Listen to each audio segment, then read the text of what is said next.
बिस्मिल्लाहिर्रहमानिर्रहीम यानी शुरू करता हूँ उस खुदा का नाम लेकर जो बड़ा मेहरबान है, निहायत रहम वाला है। परंतु मुसलमान भाइयों को तो पता ही नहीं कि वो बड़ा मेहरबान, निहायत रहम वाला अल्लाह कौन है। उस अल्लाह की जानकारी उस अल्लाह ने आज वर्तमान में धरती पर स्वयं प्रकट होकर संत रूप में, मुर्शिद रूप में, और ये पवित्र आसमानी पुस्तक मुसलमान नहीं समझे ज्ञान कुरान, इस पुस्तक को लिखकर इसमें जानकारी उपलब्ध करवाई है। पुस्तक को देखेंगे आपके सारे भ्रम क्लियर होते चले जाएंगे। इस पुस्तक के ऊपर आज हमारा ये 5वें नंबर का वीडियो है। पहले के 4 वीडियो आप जी को अवश्य देखने चाहिए, क्योंकि उनको देखे बिना आप जी अल्लाह के विषय में पूर्णतया शंका रहित नहीं हो पाओगे। तो शुरू करते हैं वीडियो उसी परमपिता परमेश्वर अल्लाह कबीर के नाम से। बिस्मिल्लाहिर्रहमानिर्रहीम। परमपिता परमेश्वर सारी सृष्टि के रचनहार, कुल मालिक, असंख्य ब्रह्मांडों के स्वामी, जगत गुरु, तीनों लोकों में प्रवेश करके सबका भरण पोषण करने वाले, राजाधिराज, आत्माधार, नाथों के नाथ, देवों के देव महादेव, सर्वेश्वर, महेश्वर, मृत्युंजय, अजरो अमर, आदि अनादि, सनातनी प्रभु, जगत पिता जगदीश्वर, श्री श्री 1008 की उपाधि के वास्तविक अधिकारी, अकाल मूर्त, सौद स्वरूपी राम, वासुदेव, सर्वगतम ब्रह्म, परम पूज्य, प्रथम पूज्य, परम संत, परम पुरुष, परम धनी, परम दयालु, सत्य कबीर, हक्का कबीर, अल्लाह कबीर, अल्लाहु अकबर, बाखबर, अल्लाह ताला, जगत के तारणहार, जगत के मुक्तिदाता, जगत के जगन्नाथ, हारे के सहारे, हिंदुओं के राम, मुसलमानों के अल्लाह, सिखों के वाहिगुरु, ईसाइयों के मसीह, दया के सागर दयानिधि, करुणा के सागर करुणानिधि, स्वयंभू परिभू, संकट मोचन, कष्ट हरण, मंगल करण, दुख भंजन, अविगत कबीर, निर्विकार निर्विषम परमात्मा, अलय अलेख सतगुरु, आदि अनादि सतगुरु, असली मर्यादा पुरुषोत्तम, असली राम, असली कृष्ण, असली घनश्याम, असली मुरारी, राजाओं के राजा, महाराजाओं के महाराजा, शहंशाहों के शहंशाह, सम्राटों के सम्राट, भगवानों के भगवान, अल्लाहों के अल्लाह, प्रभुओं के प्रभु, मसीहाओं के मसीह, सच्चे वाहिगुरु, बाबाओं के बाबा, पीरों के पीर, सेठों के सेठ, जगत सेठ, सावड़सा सेठ, सर्वगुण संपन्न, अनंत कोटि कलाओं के स्वामी, अनंत कोटि ब्रह्मांडों के नायक, योगियों में महायोगी, ध्यानियों में महाध्यानी, सिद्धों में परम सिद्ध, ज्ञानियों में तत्व ज्ञानी, ब्रह्म ज्ञानी, महाज्ञानी, परम ज्ञानी, सर्वश्रेष्ठ ज्ञानी, विज्ञानी, युवा कबीर, समरथ कबीर, असमवात, अमित ओजा, सच्चे रहनुमा, करीम अल्लाह, सुभान अल्लाह, दुनिया के अंतिम पैगंबर, 8 सितंबर 1951 से गांव धनाना, जिला सोनीपत, हरियाणा, भारतवर्ष की पावन भूमि पे प्रकट रियल कल की भगवान, श्री नारायण साकार हरि, श्री बाबा साहेब नूर अनंत परमात्मा, संत श्रोमणी सतगुरु रामपाल जी परमेश्वर जी के चरण कमल में लाइव वीडियो देख रहे आप और हम सभी भाई बहनों का अनंत कोटि दंडोत प्रणाम। तो भाई और बहनों, वो अल्लाह अकबर, अल्लाह कबीर जो वर्तमान समय तक पूरे विश्व के मुसलमान समाज के भाई बहनों के लिए एक अनसुलझी गुत्थी बना हुआ है, जिसे मुसलमान भाइयों ने निराकार कहकर छोड़ दिया कि वो साकार नहीं है, वो आकार में नहीं आता, वो मनुष्य रूप में नहीं आता, अल्लाह कभी पृथ्वी पे नहीं आता, अल्लाह तो बेचून है, 7वें आसमान पे रहता है, तख्त पे विराजमान है। आज वो अल्लाह, जिस अल्लाह के विषय में उल्टा ज्ञान हजरत मोहम्मद जी को कुरान शरीफ की आयतें नाजिल करते समय डुप्लीकेट अल्लाह शैतान ने दी, आज उस उल्टे ज्ञान को सीधा करने के लिए और अपनी वास्तविक पहचान करवाने के लिए कि अल्लाह कौन है, अल्लाह कैसा है, अल्लाह कैसे मिलता है, अल्लाह कैसे रहता है, आज वो अल्लाह कबीर, अल्लाह अकबर, वो खुदा स्वयं धरती पर सतगुरु रामपाल जी के रूप में, मुर्शिद रूप में प्रकट है, विद्यमान है। और मुसलमान धर्म की पुस्तकों से ही तौरात, जबूर, इंजिल, हदीसें, कुरान शरीफ, कुरान मजीद, इन सभी पवित्र पुस्तकों से ही खोल खोल के दिखा रहा है, बता रहा है। आपने पिछले वीडियो में भली भांति ये प्रमाण देख लिए होंगे। आज हम आगे बढ़ेंगे। परमेश्वर हमें सभी धर्मों की पुस्तकों से दिखा रहे हैं कि परमात्मा साकार है, धरती पर आता है, उसी ने सृष्टि को रचा है, और ये शैतान, ये काल यहाँ पर डुप्लीकेट अल्लाह बन के बैठ गया, जिसको आज पूरा मुसलमान समाज अपना अल्लाह मान के पूज रहा है। तो पवित्र बाइबल में भी गुरुदेव भगवान ने हमें दिखाया कि परमात्मा कैसा है, कहाँ रहता है, और उसने किसी भी व्यक्ति को, किसी भी इंसान को उसने किसी का भी मांस खाने का आदेश नहीं दिया। उसने 6 दिन में आसमान और धरती के दरमियान जो भी कुछ था उसको रचा बनाया और 7वें दिन शाही तख्त पे जा विराजा। उस परमेश्वर अल्लाह कबीर ने हमें क्या कुछ आदेश दिया उन 6 दिनों के अंदर खाने पीने के लिए, आज पवित्र बाइबल से गुरुदेव भगवान प्रमाणित करने जा रहे हैं। तो भाइयों और बहनों, ये पवित्र पुस्तक है मुसलमान नहीं समझे ज्ञान कुरान, परमेश्वर रामपाल जी के द्वारा लिखित है। और आज इसमें हम आगे बढ़ेंगे पेज नंबर 15 से। सदग्रंथों में बाइबल का नाम भी है। बाइबल ये 3 पुस्तकों का संग्रह है। बाइबल 3 पुस्तकों का संग्रह है, तौरात का, जबूर का, इंजिल का। तौरात जो हजरत मूसा जी के ऊपर उतारी गई थी, जबूर हजरत दाऊद के ऊपर उतारी गई थी, और इंजिल ये ईसा जी के ऊपर उतारी गई थी। इन्हीं तीनों पुस्तकों का मिला जुला ज्ञान बाइबल के अंदर है। सदग्रंथों में बाइबल का नाम भी है। बाइबल ये 3 पुस्तकों का संग्रह है। नंबर 1 तौरात, नंबर 2 जबूर, नंबर 3 इंजिल। बाइबल में सबसे पहले सृष्टि की उत्पत्ति की जानकारी है, यानी बाइबल की शुरुआत में ही अध्याय नंबर 1 में सृष्टि उत्पत्ति की जानकारी है, क्रिएशन ऑफ द नेचर। वह तौरात पुस्तक वाली है जिसमें लिखा है कि परमात्मा ने सर्वप्रथम सृष्टि की रचना की। पृथ्वी, सूर्य, आकाश, पशु पक्षी, मनुष्य, नर नारी आदि की रचना परमात्मा ने 6 दिन में की तथा 7वें दिन तख्त पर जा विराजा, यानी सिंहासन पे जाके बैठ गया। अब निराकार क्या बैठेगा कुर्सी पे, सिंहासन पे? जो निराकार है, दिखाई नहीं देता, फिर उसको किसने देखा सिंहासन पर बैठते हुए? तो जो साकार होगा, मनुष्य जैसा होगा, वही तो सिंहासन पे बैठेगा। तो परमात्मा साकार है। सृष्टि रचना अध्याय 1 के श्लोक 26, 27, 28 में यह भी स्पष्ट किया है कि परमात्मा ने मानव को अपने स्वरूप जैसा उत्पन्न किया। इससे सिद्ध हुआ कि परमात्मा भी मनुष्य जैसा नराकार यानी नर आकार। एक होता है निराकार, निराकार का मतलब होता है अदृश्य, जो दिखाई ना दे। एक होता है नराकार यानी नर जैसे आकार का, इंसान जैसे आकार का। तो वो परमात्मा अल्लाह कबीर वो निराकार नहीं, वो नराकार है, नराकार, नर आकार जैसा, इंसान जैसा। आपको थोड़ा सा दिखा देते हैं बाइबल से भाई और बहनों, ताकि आपको विश्वास हो।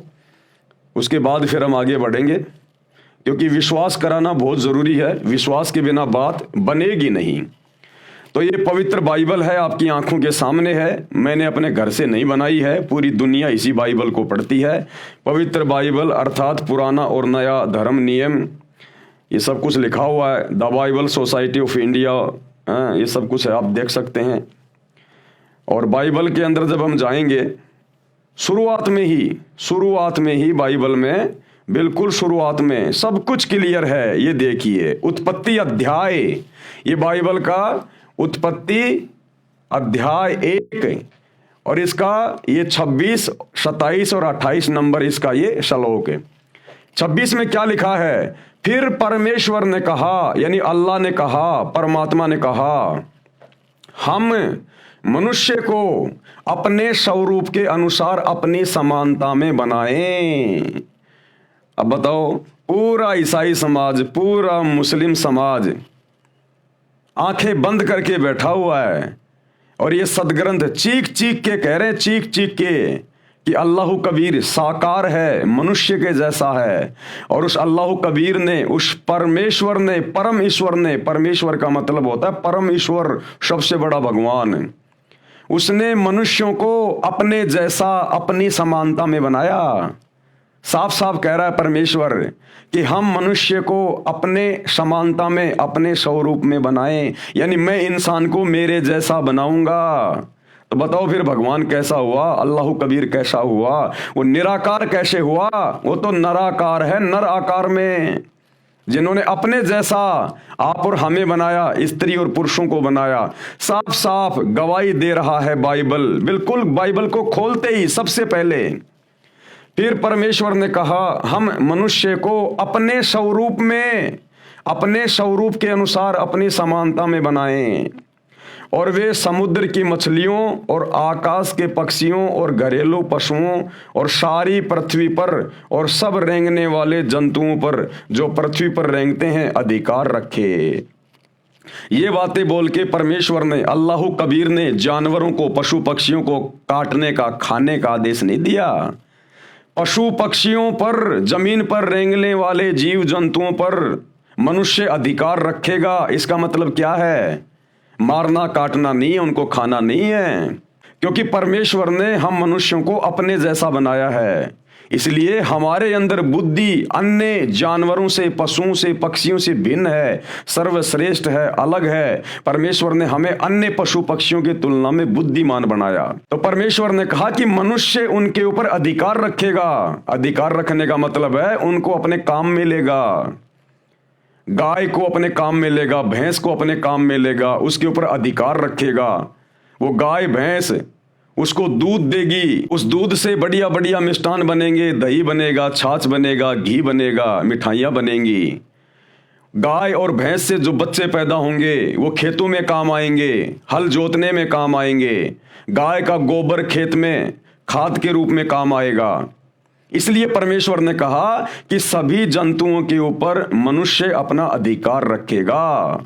ऊंट को अपने अधिकार में रखेगा, खेत में हल जोतने के काम आएगा। परमेश्वर ने किसी को मार कर, काट कर खाने का आदेश नहीं दिया, उनके ऊपर अधिकार रखने का आदेश दिया कि आप उनकी सेवा करना, आप उनको चारा डालना, टाइम पे उनको पानी पिलाना, उनको खाना खिलाना, और फिर उनसे काम लेना। वो तुम्हें दूध देंगे, दही देंगे, हल जोतने के लिए तुम्हारे को वो बछड़ा देंगे, बैल देंगे। ये कहा था परमेश्वर ने। अधिकार रखने का मतलब ये है, उनको मारकर खाने का नहीं। क्या कह रहे हैं, ध्यान से पढ़ो। और वे समुद्र की मछलियों और आकाश के पक्षियों और घरेलू पशुओं और सारी पृथ्वी पर और सब रेंगने वाले जंतुओं पर जो पृथ्वी पर रेंगते हैं अधिकार रखे। 27 में क्या कहा? तब परमेश्वर ने मनुष्यों को अपने स्वरूप के अनुसार उत्पन्न किया। यानी अल्लाह कबीर ने, परमेश्वर ने इंसानों को, नर और नारी को अपने जैसा, अपने स्वरूप में उत्पन्न किया, उनको बनाया। तो बताओ फिर भगवान कैसा हुआ? जिन्होंने हम स्त्री और पुरुषों को अपने जैसा बनाया, हमारे जैसा हुआ ना, साकार हुआ ना। बिल्कुल क्लियर कर रही है बाइबल। तब परमेश्वर ने मनुष्यों को अपने स्वरूप के अनुसार उत्पन्न किया। अपने ही स्वरूप के अनुसार परमेश्वर ने उसको उत्पन्न किया, नर और नारी करके उसने मनुष्यों की सृष्टि की, यानी उत्पत्ति की, उनको बनाया नर और नारी। 28 में क्या कह रहे हैं? और परमेश्वर ने उनको आशीष दी, यानी उनको आशीर्वाद दिया, और उनसे कहा फलो, फलो, फूलो, यानी खुश रहो और पृथ्वी में भर जाओ, यानी अपनी आबादी बढ़ाओ, विस्तार करो, और उसको अपने वश में कर लो, यानी जानवरों को अपने वश में रखो, फिर उनसे काम लो। और समुद्र की मछलियों तथा आकाश के पक्षियों और पृथ्वी पर रेंगने वाले सब जंतुओं पर अधिकार रखो, यानी उनको अपने अधीन रखो, तुम उनसे काम लो। 29 में क्या कह रहे हैं? फिर परमेश्वर ने, यानी अल्लाह ने उनसे कहा, सुनो, जितने बीज वाले छोटे छोटे पेड़ सारी पृथ्वी के ऊपर हैं और जितने वृक्षों में बीज वाले फल होते हैं, वे सब मैंने तुमको दिए हैं, वे तुम्हारे भोजन के लिए हैं। अरे ये खाने का आदेश दिया परमेश्वर ने। उस अल्लाह कबीर ने 6 दिन में आसमान और जमीन के बीच में जो भी कुछ था उसको बनाया, नर और नारी करके अपने जैसा हमारे को उत्पन्न किया, और फिर हमारे खाने के लिए क्या आदेश दिया? ये बाइबल चीख चीख के कह रही है, चीख चीख के। क्या कह रही है? ध्यान से पढ़ लो। मांस मिट्टी खाने वालों, शैतान के प्रभाव से अपने कर्म फोड़ने वालों, क्या कह रहे हैं परमात्मा 29 नंबर वचन में? फिर परमेश्वर ने उनसे कहा, सुनो, जितने बीज वाले छोटे छोटे पेड़ सारी पृथ्वी के ऊपर हैं, बीज वाले छोटे छोटे पेड़, गेहूं, जौ, जवार, मक्का, बाजरा, ये छोटे छोटे बीज वाले पेड़, ये हमारे को खाने के लिए दिए, परमात्मा ने अनाज दिया हमारे को खाने के लिए। और जितने वृक्षों में बीज वाले फल होते हैं, पेड़ों पे जितने फल लगते हैं, आम, अंगूर, सेब, संतरा, ये हमारे खाने के लिए दिए। काजू, किशमिश, मेवा, ये हमारे खाने के लिए दिए परमात्मा ने। या जानवर काट के खाने की बात नहीं लिखी गई, ये सारी बातें लिखी गई। इसमें परमेश्वर ने हमें खाने का क्या आदेश दिया। और जितने वृक्षों में बीज वाले फल होते हैं, वे सब मैंने तुमको दिए हैं, वे तुम्हारे भोजन के लिए हैं। ये अनाज दिया भोजन के लिए, साग सब्जियां दी भोजन के लिए, फल फ्रूट दिए भोजन के लिए, कि ये सब तुम्हारे भोजन के लिए हैं। तो ये मांस खाने वाले, जीव हत्या करने वाले, ये गंदगी खाने वाले उस परमेश्वर के आदेश की अवहेलना कर रहे हैं। सोचो, जब आदम और हवा ने परमेश्वर के वचन की अवहेलना की और अदन की वाटिका में उस बीच वाले पेड़ के फल खाए शैतान के प्रभाव से, तो सोचो परमेश्वर ने उनको फिर क्या कहा कि अब तुमने मेरे आदेश की अवहेलना की है, अब तुम नीचे जाओ पृथ्वी पर, मर्तलोक पर खाओ, कमाओ, दुख उठाओ।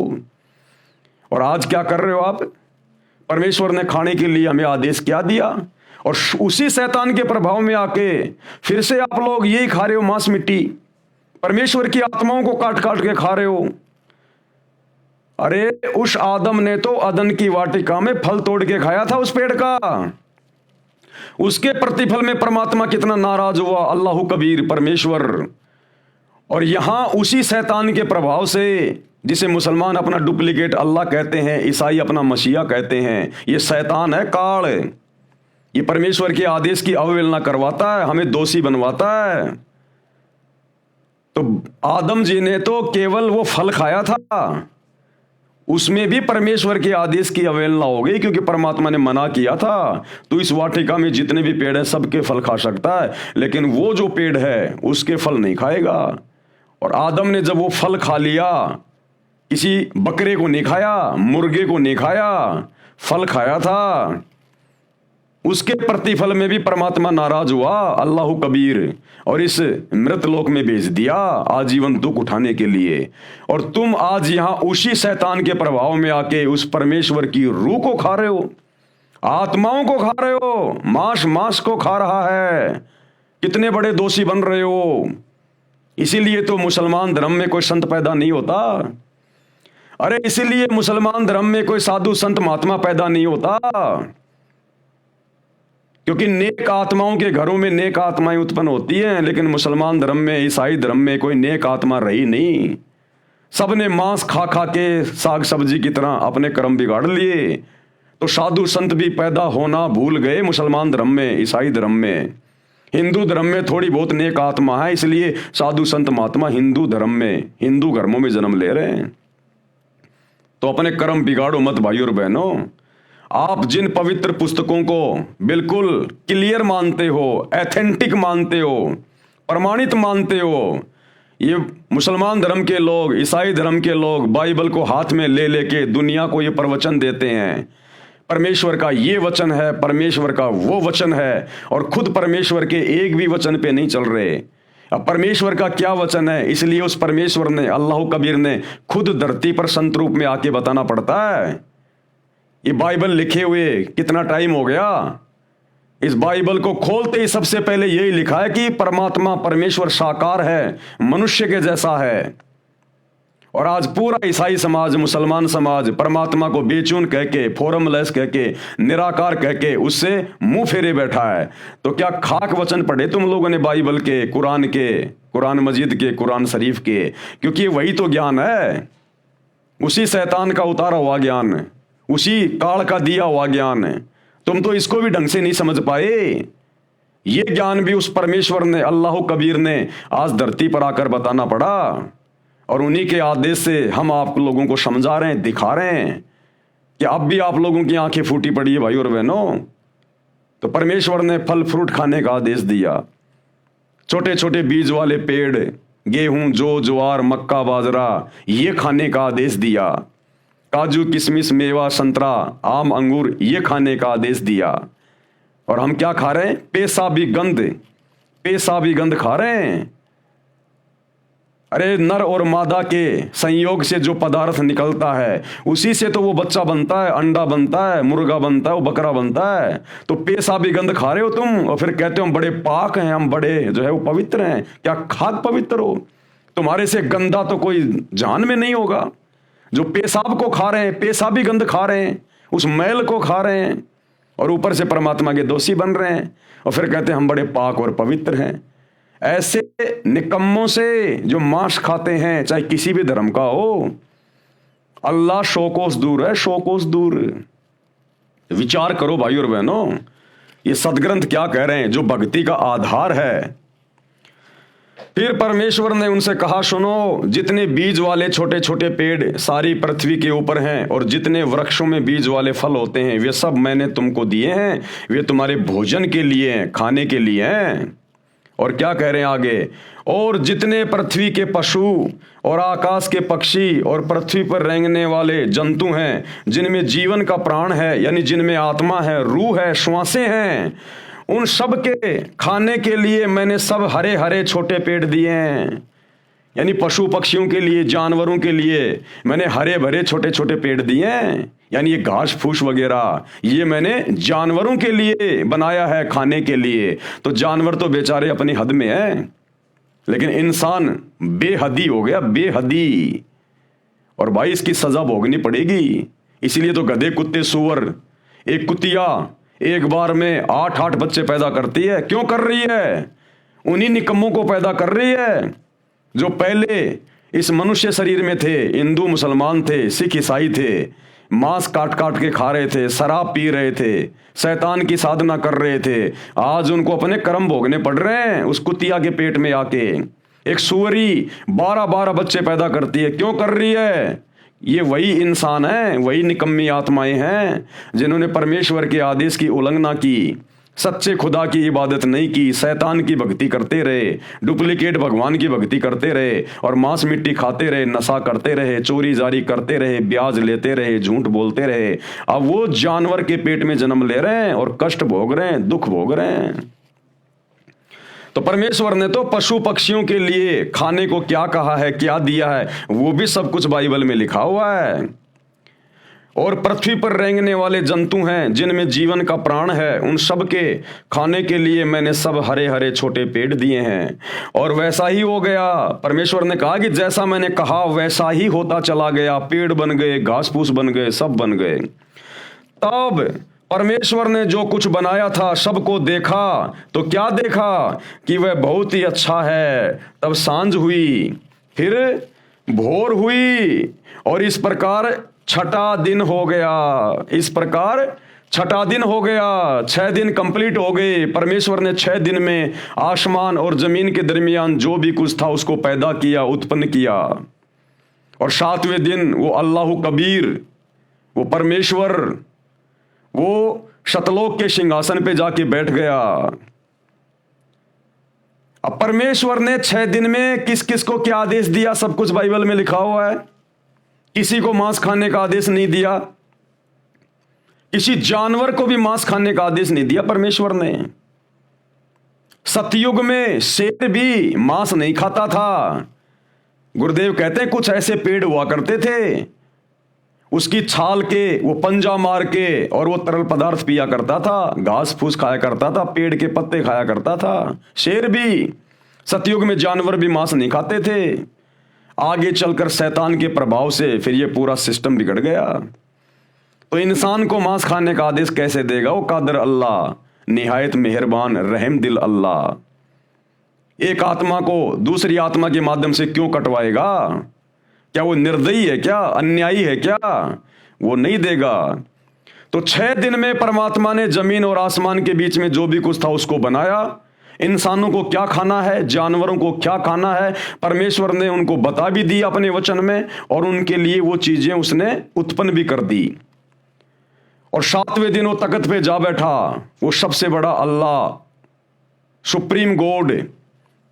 अब भाइयों और बहनों, उसके बाद उस परमेश्वर के आदेश देकर शतलोक में सिंहासन पर जाकर बैठने के बाद इस शैतान ने फिर अपने फरिश्ते भेजकर, शैतान ने मुल्ला मौलवियों में कुप्रेरणा करके, भूत की तरह प्रवेश करके, अपने फरिश्तों के माध्यम से फिर इसने जो आदेश दिए हैं, और आगे उन धर्म के लोगों ने फिर मांस खाना जो शुरू किया है, इसमें परमेश्वर का कोई हाथ नहीं है। ये वर्तमान में इन हदीसों के अंदर जो आदेश लिखे हुए हैं, या बाइबल में कहीं कोई आदेश लिखा हुआ है मांस खाने का, ये अल्लाह कबीर का नहीं है, परमेश्वर का नहीं है। उसने तो 6 दिन में सब कुछ बना के, किसको क्या खाना है, क्या पीना है, पूरा आदेश देके 7वें दिन तख्त पे जा बैठा। उसके बाद फिर इस शैतान ने जो झूठे आदेश हदीसों में या अन्य किसी के माध्यम से, फरिश्तों के माध्यम से जो दिलवाए हैं, ये परमेश्वर का आदेश नहीं है। अब यदि कोई मांस खाएगा, नशा करेगा, उल्टे कर्म करेगा, तो सीधा सीधा वो सुप्रीम कोर्ट का दोषी होगा, अल्लाह कबीर का, परमेश्वर का दोषी बनेगा। तो ये अल्लाह अकबर का आदेश नहीं है मांस खाने का। उसने तो 6 दिन में जो आदेश देना था दे दिया, 7वें दिन जाके तख्त पे बैठ गया। उसके बाद यदि जबूर में, तौरात में, इंजिल में, कुरान में यदि कहीं भी मांस खाने का आदेश लिखा हुआ है, तो उस अल्लाह कबीर का नहीं, ये शैतान का आदेश है, शैतान का आदेश। और शैतान के आदेश को मानकर यदि आप मांस खाओगे, उल्टे कर्म करोगे, तो ओरिजिनल अल्लाह के, कादिर अल्लाह के दोषी बनोगे, और भाई जहन्नुम में डाले जाओगे, दोजक की आग में, नरक में 84 लाख योनियों में फिर अपना कर्म भोगने के लिए बारंबार जन्म लेना पड़ेगा। यूं आकाश और पृथ्वी और उनकी सारी सेना का बनाना समाप्त हो गया, और परमेश्वर ने अपना काम जिसे वह करता था 7वें दिन समाप्त किया, और उसने अपने किए हुए सारे काम से 7वें दिन विश्राम किया। और परमेश्वर ने 7वें दिन को आशीष दी और पवित्र ठहराया, क्योंकि उसमें उसने सृष्टि की रचना के अपने सारे काम से विश्राम किया। अब ये संडे क्यों मनाया जाता है, ये रविवार का दिन, छुट्टी का दिन क्यों है भाई और बहनों? हर चीज के पीछे एक लॉजिक है, वैसे कुछ नहीं हो रहा।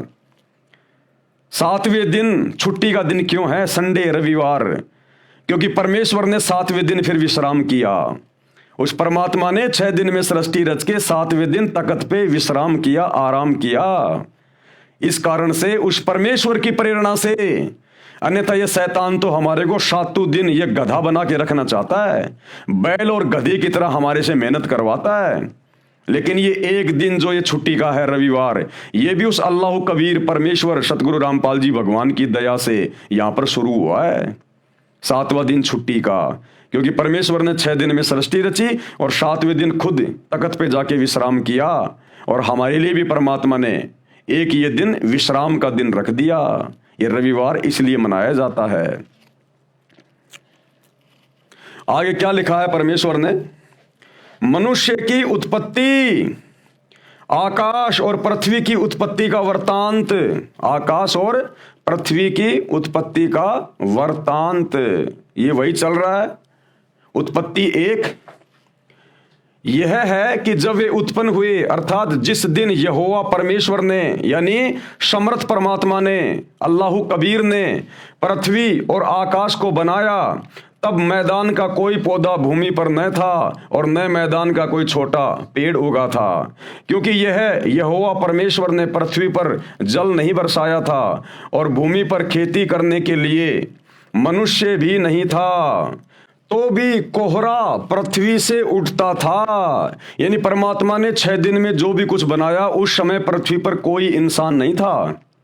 परमात्मा ने बाबा आदम की उत्पत्ति की थी और उसकी हवा की उत्पत्ति की थी। उस समय ये दोनों स्वर्ग में थे, वहां पे ये दोनों अदन की वाटिका में रह रहे थे, और पीछे परमात्मा ने पूरी नीचे इस पृथ्वी की पूरी रचना की, सब कुछ यहां पर परमात्मा ने बनाया। और उसके बाद की जो रचना है, ये मनुष्य बनाने की जो रचना है, उसके बाद की, ये फिर इस शैतान ने शुरू की अपने भोजन के लिए, अपने खाने के लिए। तो जिस समय इस पृथ्वी पर ना कोई जीव था, ना कोई इंसान था, परमात्मा ने बाबा आदम को, उसकी पत्नी हवा को बनाकर अपने जैसा और जन्नत में बैठा दिया था, स्वर्ग में बैठा दिया था, अदन की वाटिका में, और नीचे पूरी सृष्टि की रचना की, और सब कुछ आदेश देकर परमात्मा 7वें दिन सतलोक के सिंहासन पे जाके बैठ गए। उसके बाद फिर इस शैतान ने अपने भोजन के लिए आगे नर और नारियों की उत्पत्ति की। नर और नारी उत्पन्न होते गए, पृथ्वी लोक पर आते गए, और फिर परमात्मा का वचन तोड़कर मांस मिट्टी खाते गए, शराब पीते गए, उल्टे काम करते गए, और फिर उन कर्मों को भोगने के लिए शैतान ने फिर उनको अन्य योनियों में डालने के लिए गधा, कुत्ता, शुअर बनाना भी शुरू कर दिया। इस प्रकार से इस पृथ्वी के जीवों की धीरे धीरे फिर उत्पत्ति होने लगी। और भूमि पर खेती करने के लिए मनुष्य भी नहीं था, तो भी कोहरा पृथ्वी से उठता था, जिससे सारी भूमि सिज जाती थी। तब यहोवा परमेश्वर ने आदम को भूमि की मिट्टी से रचा और उसके नथनों में जीवन का श्वास फूंक दिया, और आदम जीवित प्राणी बन गया। इस प्रकार से परमेश्वर ने फिर आगे की सृष्टि उत्पन्न की, और सब कुछ अपना वचन देकर, अपने आदेश देकर इस शैतान को, इस काल को, हिंदू जिसे अपने वेद कह देते हैं, मुसलमान भाई उसको अपनी बाइबल कह देते हैं, इंजिल कह देते हैं, हिंदू जिसे अपने वेद कह देते हैं, यानी वेदों में परमात्मा का संविधान है, मैन्युअल है सृष्टि का, किसने कैसे रहना है, क्या खाना है, क्या पीना है। मुसलमान भाई उनको तौरात, जबूर, इंजिल और ये कुरान शरीफ, कुरान मजिद के नाम से जानते हैं। ईसाई भाई उसे बाइबल के नाम से जानते हैं। ये परमात्मा का विधान है, संविधान है उस परमात्मा का। तो भाई और बहनों, ये छोटी सी जानकारी थी जो आप सभी को देनी थी, ताकि आपको विश्वास हो कि परमात्मा नराकार है, यानी परमात्मा भी नराकार, मनुष्य जैसा नराकार साकार है, यानी नर आकार में साकार है। मनुष्यों के खाने के लिए परमेश्वर का आदेश अभी आपको दिखा दिया गया है बाइबल से। उत्पत्ति अध्याय में बाइबल में लिखा है कि श्लोक नंबर 27-28 में, मनुष्यों के खाने के लिए बीजदार पौधे यानी गेहूं, चने, बाजरा आदि आदि तथा फलदार वृक्ष दिए हैं, ये तुम्हारा भोजन है। पशु पक्षियों के खाने के लिए घास, पत्तेदार झाड़ियां दी हैं। इसके पश्चात परमात्मा तो अपने निज धाम शतलोक में तख्त पर जा बैठा। यानी 6 दिन में जो भी कुछ परमात्मा ने बनाना था, जो भी आदेश देना था, सब कुछ देके 7वें दिन उसने सिंहासन पे जाके विश्राम किया शतलोक में। बाइबल में आगे जो ज्ञान है वह काल भगवान का तथा इसके देवताओं यानी फरिश्तों का दिया हुआ है। अब परमात्मा के सतलोक में जाने के बाद, सिंहासन पर बैठने के बाद, फिर आगे जो भी कोई आदेश दिया गया है, उल्टा सीधा मांस खाने का, शराब पीने का, जीव हत्या करने का, ये सब आदेश फिर इस काल का, इस शैतान का है, शैतान के द्वारा भेजे गए फरिश्तों का है। जैसे हजरत मोहम्मद को जिब्राइल नाम के फरिश्ते ने डरा धमका के उसका गला दबा दबा के और कुरान शरीफ की आयतें नाजिल की, फिर आगे का ज्ञान इस शैतान का दिया हुआ है, इस काल का दिया हुआ है। तो शैतान के ज्ञान को हमने नहीं मानना। परमेश्वर ने 6 दिन में हमें जो आदेश दिए खाने पीने के लिए, हमने उसी प्रकार से रहना चाहिए, जीवन जीना चाहिए, अन्यथा हम परमेश्वर के दोषी बन रहे हैं। इसके पश्चात परमात्मा तो अपने निज धाम शतलोक में तख्त पर जा बैठा। बाइबल में आगे जो ज्ञान है वह काल भगवान का यानी शैतान का तथा इसके देवताओं यानी फरिश्तों का दिया हुआ है। यदि बाइबल ग्रंथ में आगे चलकर मांस खाने के लिए लिखा है तो वह पूर्ण परमात्मा का आदेश नहीं है, अल्लाह कबीर का आदेश नहीं है, वह किसी अधूरे प्रभु का है। अभी अधूरा प्रभु कौन है आपको पता चली गया, डुप्लीकेट अल्लाह। अधूरा प्रभु यानी डुप्लीकेट अल्लाह, ये शैतान है, ये काल है, ये फिर जीवों को भ्रमित करता है उनके कर्म फुड़वाने के लिए। पूर्ण परमात्मा यानी कंप्लीट गॉड, उनके आदेश की अवहेलना हो जाने से पाप का भागी बनता है। कौन? इंसान। कुरान शरीफ यानी मजीद, बाइबल के पश्चात सदग्रंथों में कुरान शरीफ का नाम श्रद्धा से लिया जाता है, क्योंकि जब हजरत ईसा के ऊपर इंजिल उतारी गई उसके बाद हजरत मोहम्मद पर कुरान शरीफ यानी कुरान मजीद उतारी गई थी, तो इंजिल के बाद में फिर कुरान शरीफ यानी कुरान मजीद का नंबर आता है। कुरान शरीफ यानी कुरान मजीद बाइबल के पश्चात सदग्रंथों में कुरान शरीफ का नाम श्रद्धा से लिया जाता है। कुरान का ज्ञानदाता भी वही है। कौन? शैतान, जिसने बाइबल का ज्ञान दिया, जिसने ईसा मसीह को बाइबल का ज्ञान दिया, इंजिल का ज्ञान दिया, उसी शैतान ने, उसी काल ने, क्योंकि देखो भाई और बहनों, अल्लाह कबीर ने तो 6 दिन में जो भी कुछ बताना था, आदेश देना था, उसके बाद वो तो सतलोक में जाके सिंहासन पे बैठ गया। उसके बाद में ये जितनी भी आसमानी पुस्तकें उतारी गई हैं पैगंबरों पे, अवतारों पे, तौरात, जबूर, इंजिल, कुरान शरीफ, कुरान मजीद, ये वेदों का ज्ञान, ये गीता का ज्ञान, ये पुराण, ये सब कुछ फिर काल ने दिलवाया, काल ने, शैतान ने, आधा अधूरा ज्ञान। कुरान का ज्ञान दाता भी वही है जिसने बाइबल का ज्ञान दिया, यानी शैतान ने, तथा चारों वेदों और श्रीमद् भगवत गीता का ज्ञान दिया इसी शैतान ने। इसलिए अपने उन पहलुओं को बाइबल में तथा कुरान में नहीं दोहराया जिन पहलुओं का ज्ञान चारों वेदों तथा श्रीमद् भगवत गीता में दिया। क्योंकि सबसे पहले इस ब्रह्म ने, इस काल ने, इस शैतान ने अपने बड़े बेटे ब्रह्मा को, मुसलमान धर्म में जिसको आदम कहा जाता है, इस ब्रह्मा को चारों वेद दे दिए समुद्र मंथन के दौरान। तो चारों वेदों में इसने बहुत कुछ ज्ञान दे दिया, बहुत कुछ इसने बता दिया। फिर बाद में इसने मुसलमान धर्म में पैगंबरों के ऊपर तौरात, जबूर, इंजिल, कुरान मजीद ये नाजिल की। तो इस काल ने, इस शैतान ने फिर वो सारा ज्ञान देना उचित नहीं समझा कि बहुत सारा ज्ञान तो मैंने वेदों में दे ही दिया। फिर थोड़ा थोड़ा ज्ञान इसने आत्माओं को भ्रमित करने के लिए और थोड़ी थोड़ी अल्लाह कबीर की जानकारी मजबूरी वश उसके डर के मारे इसने इन मुसलमान धर्म की पुस्तकों में भी कहीं कहीं पर डाल दी, लेकिन ज्यादातर ज्ञान इसने वेदों में दे दिया अपना।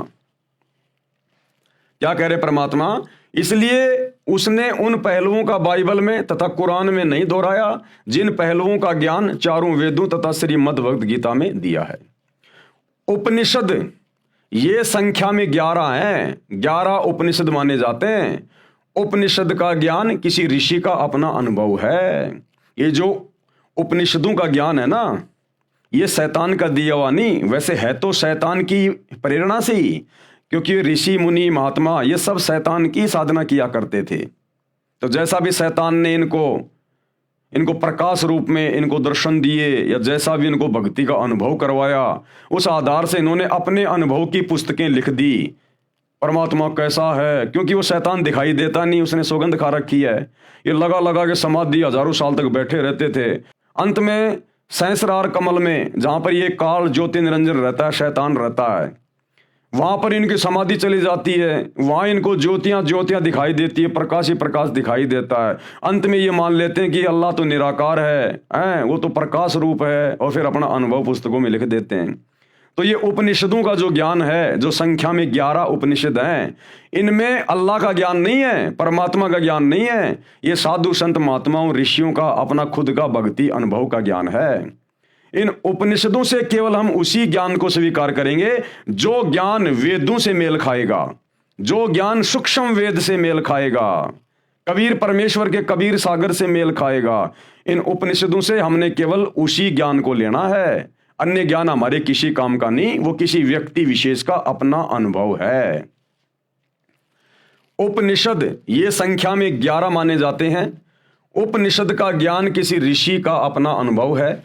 यदि वह अनुभव वेदों व गीता से नहीं मिलता तो वह व्यर्थ है, बेकार है, उसको ग्रहण नहीं करना चाहिए। इसलिए उपनिषदों को छोड़कर वेदों व गीता के ज्ञान को ग्रहण करना चाहिए, क्योंकि उपनिषदों का अधिकतर ज्ञान वेदों व गीता के ज्ञान के विपरीत है। इसी प्रकार बाइबल तथा कुरान के ज्ञान को समझें कि जो ज्ञान वेदों तथा गीता से मेल नहीं करता उनको ग्रहण नहीं करना चाहिए।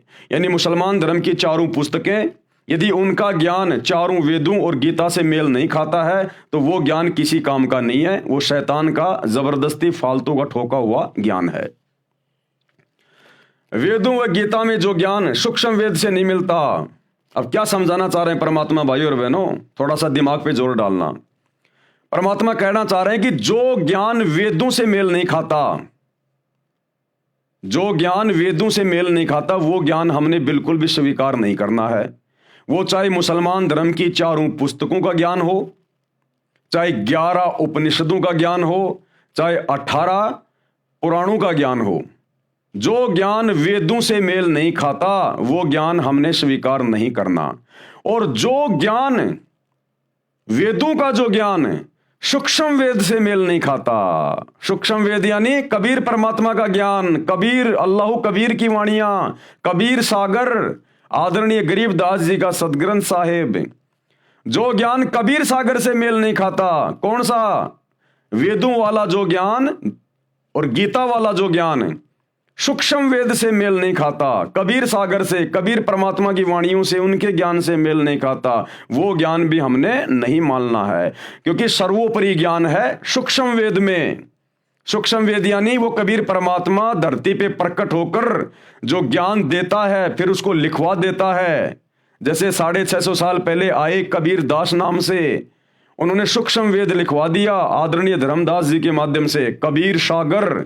और 300 साल पहले गांव छुड़ानी जिला झज्जर हरियाणा में आए आदरणीय गरीबदास जी के नाम से, और एक पंडित गोपाल दास जी से उन्होंने सदग्रंथ साहिब की रचना करवा दी जिसमें 24,000 वाणियां हैं। तो ये है सूक्ष्म वेद। काल प्रेरणा से, शैतान प्रेरणा से नकली कबीर पंथियों ने कबीर सागर में भी आगे चल के मिलावट कर दी। इसलिए अल्लाह कबीर ने गरीबदास जी को भेजा, स्वयं आए वो गरीबदास जी के रूप में, लीला की, और दोबारा से उन्होंने सूक्ष्म वेद की रचना की। आज सूक्ष्म वेद से सतगुरु रामपाल जी भगवान हमें पूरा ज्ञान समझा रहे हैं। तो गरीबदास जी की वाणियों में जो ज्ञान है उसमें रत्ती भर भी मिलावट नहीं है, छटांग भर भी प्योर घी है, प्योर घी। तो जो कुछ गरीबदास जी के सदग्रंथ साहिब में लिखा हुआ है, जो हमें सतगुरु रामपाल जी भगवान बता रहे हैं, और सतगुरु रामपाल जी को गरीबदास जी के ग्रंथ की भी कोई आवश्यकता नहीं है, ये तो स्वयं अल्लाह कबीर है। लेकिन अगर ये अपने मुंह से बोलने लग जाए वैसे ही, तो हम नालायक विश्वास नहीं कर पाएंगे कि गुरुजी बोल कैसे रहे हैं, गुरुजी का बोलने का आधार क्या है। इसलिए हमारी छोटी बुद्धि को देखते हुए ये अल्लाह कबीर सतगुरु रामपाल जी, इन्होंने गरीबदास जी के रूप में आके पहले वो ग्रंथ लिखना पड़ा, और आज उस ग्रंथ को आधार बनाकर आप और हमें समझा रहे हैं, तो हम यकीन कर रहे हैं। तो जो ज्ञान सूक्ष्म वेद में है और बाकी किसी भी ग्रंथ में जो ज्ञान है, यदि वो सूक्ष्म वेद वाले ज्ञान से मेल नहीं खाता है, वो चाहे चारों वेदों का ज्ञान हो, चाहे मुसलमान धर्म की चारों पुस्तकों का ज्ञान हो, चाहे बाइबल का हो, 18 पुराणों का हो, 11 उपनिषदों का हो, यानी गरीबदास जी के सदग्रंथ को छोड़ के, सूक्ष्म वेद को छोड़ के इस धरती पर जितने भी धर्म ग्रंथ हैं, यदि उनका ज्ञान गरीबदास जी के ग्रंथ से मेल नहीं खाता है तो वो बेकार है, वो शैतान का दिया हुआ है, शैतान के फरिश्तों का दिया हुआ है, किसी ऋषि महात्मा साधु संत का अपना खुद का अनुभव है जो हमारे किसी काम का नहीं है। ये कहना चाह रहे हैं परमात्मा। वेदों व गीता में जो ज्ञान सूक्ष्म वेद से नहीं मिलता वह ग्रहण नहीं करना चाहिए। पुराण, ये पुराण क्या है? ये संख्या में 18 माने गए हैं। वैसे यह पुराणों का ज्ञान एक ही बोध माना जाता है। यह ज्ञान सर्वप्रथम ब्रह्मा जी ने अपने पुत्रों दक्ष आदि ऋषियों को दिया था। राजा दक्ष जी, मनु जी तथा पाराशर आदि ऋषियों ने इसका आगे प्रचार करते समय अपना अनुभव भी मिला दिया। जिस प्रकार कबीर सागर के अंदर इन नकली कबीर पंथियों ने धीरे धीरे अपना ज्ञान मिलाना शुरू कर दिया और उसमें अज्ञान ठोक दिया, इसी प्रकार इस ब्रह्म ने, काल ने, शैतान ने समुद्र मंथन के दौरान जो ज्ञान अपने बड़े बेटे ब्रह्मा जी को दिया था, वो ज्ञान ब्रह्मा जी ने अपने वंशजों को दिया, और ब्रह्मा जी के वंशजों ने, पाराशर ऋषि ने और दक्ष ने, मनु ने, फिर इन्होंने चतुराई करके अपना खुद का अनुभव भी उस ज्ञान में ठोकना शुरू कर दिया। धीरे धीरे उस ज्ञान को फिर अज्ञान बनाना शुरू कर दिया। यह ज्ञान सर्वप्रथम ब्रह्मा जी ने अपने पुत्रों दक्ष आदि ऋषियों को दिया था। राजा दक्ष, मनु जी तथा पाराशर आदि ऋषियों ने इसका आगे प्रचार करते समय अपना अनुभव भी मिला दिया। इस प्रकार 18 भागों में पुराणों का ज्ञान माना गया है। 18 पुराणों के ज्ञान का जो अंश, यानी 18 पुराणों में जो ज्ञान है, वो ज्ञान यदि वेदों तथा गीता से मेल नहीं खाता तो वह त्याग देना चाहिए। इसी प्रकार अन्य कोई भी पुस्तक वेदों व गीता के ज्ञान के विपरीत ज्ञान युक्त है, उसे भी त्याग देना चाहिए। गीता अध्याय 18 श्लोक 62 में गीता ज्ञान दाता, यानी ये ब्रह्म, ये शैतान, ये काल अर्जुन को कह रहा है कि तू सर्वभाव से उस परमेश्वर की, जो गीता ज्ञान दाता से अलग है, यानी शैतान से अलग है, अपने से अन्य परमेश्वर की बात कर रहा है ये शैतान, ये काल, उसकी शरण में जा। उस परमेश्वर की कृपा से ही तू परम शांति तथा सनातन परम धाम यानी सतलोक को प्राप्त हो जाएगा। गीता अध्याय 4 श्लोक 32 में कहा है कि जो ज्ञान सूक्ष्म वेद स्वयं परमात्मा अपने मुख कमल से बोलकर बताता है वह सच्चिदानंद घन ब्रह्म की वाणी कही जाती है, यानी वो कबीर वाणी कही जाती है, कलाम कबीर। उसी को तत्व ज्ञान भी कहते हैं जिसमें परमात्मा ने पूर्ण मोक्ष मार्ग का ज्ञान दिया है।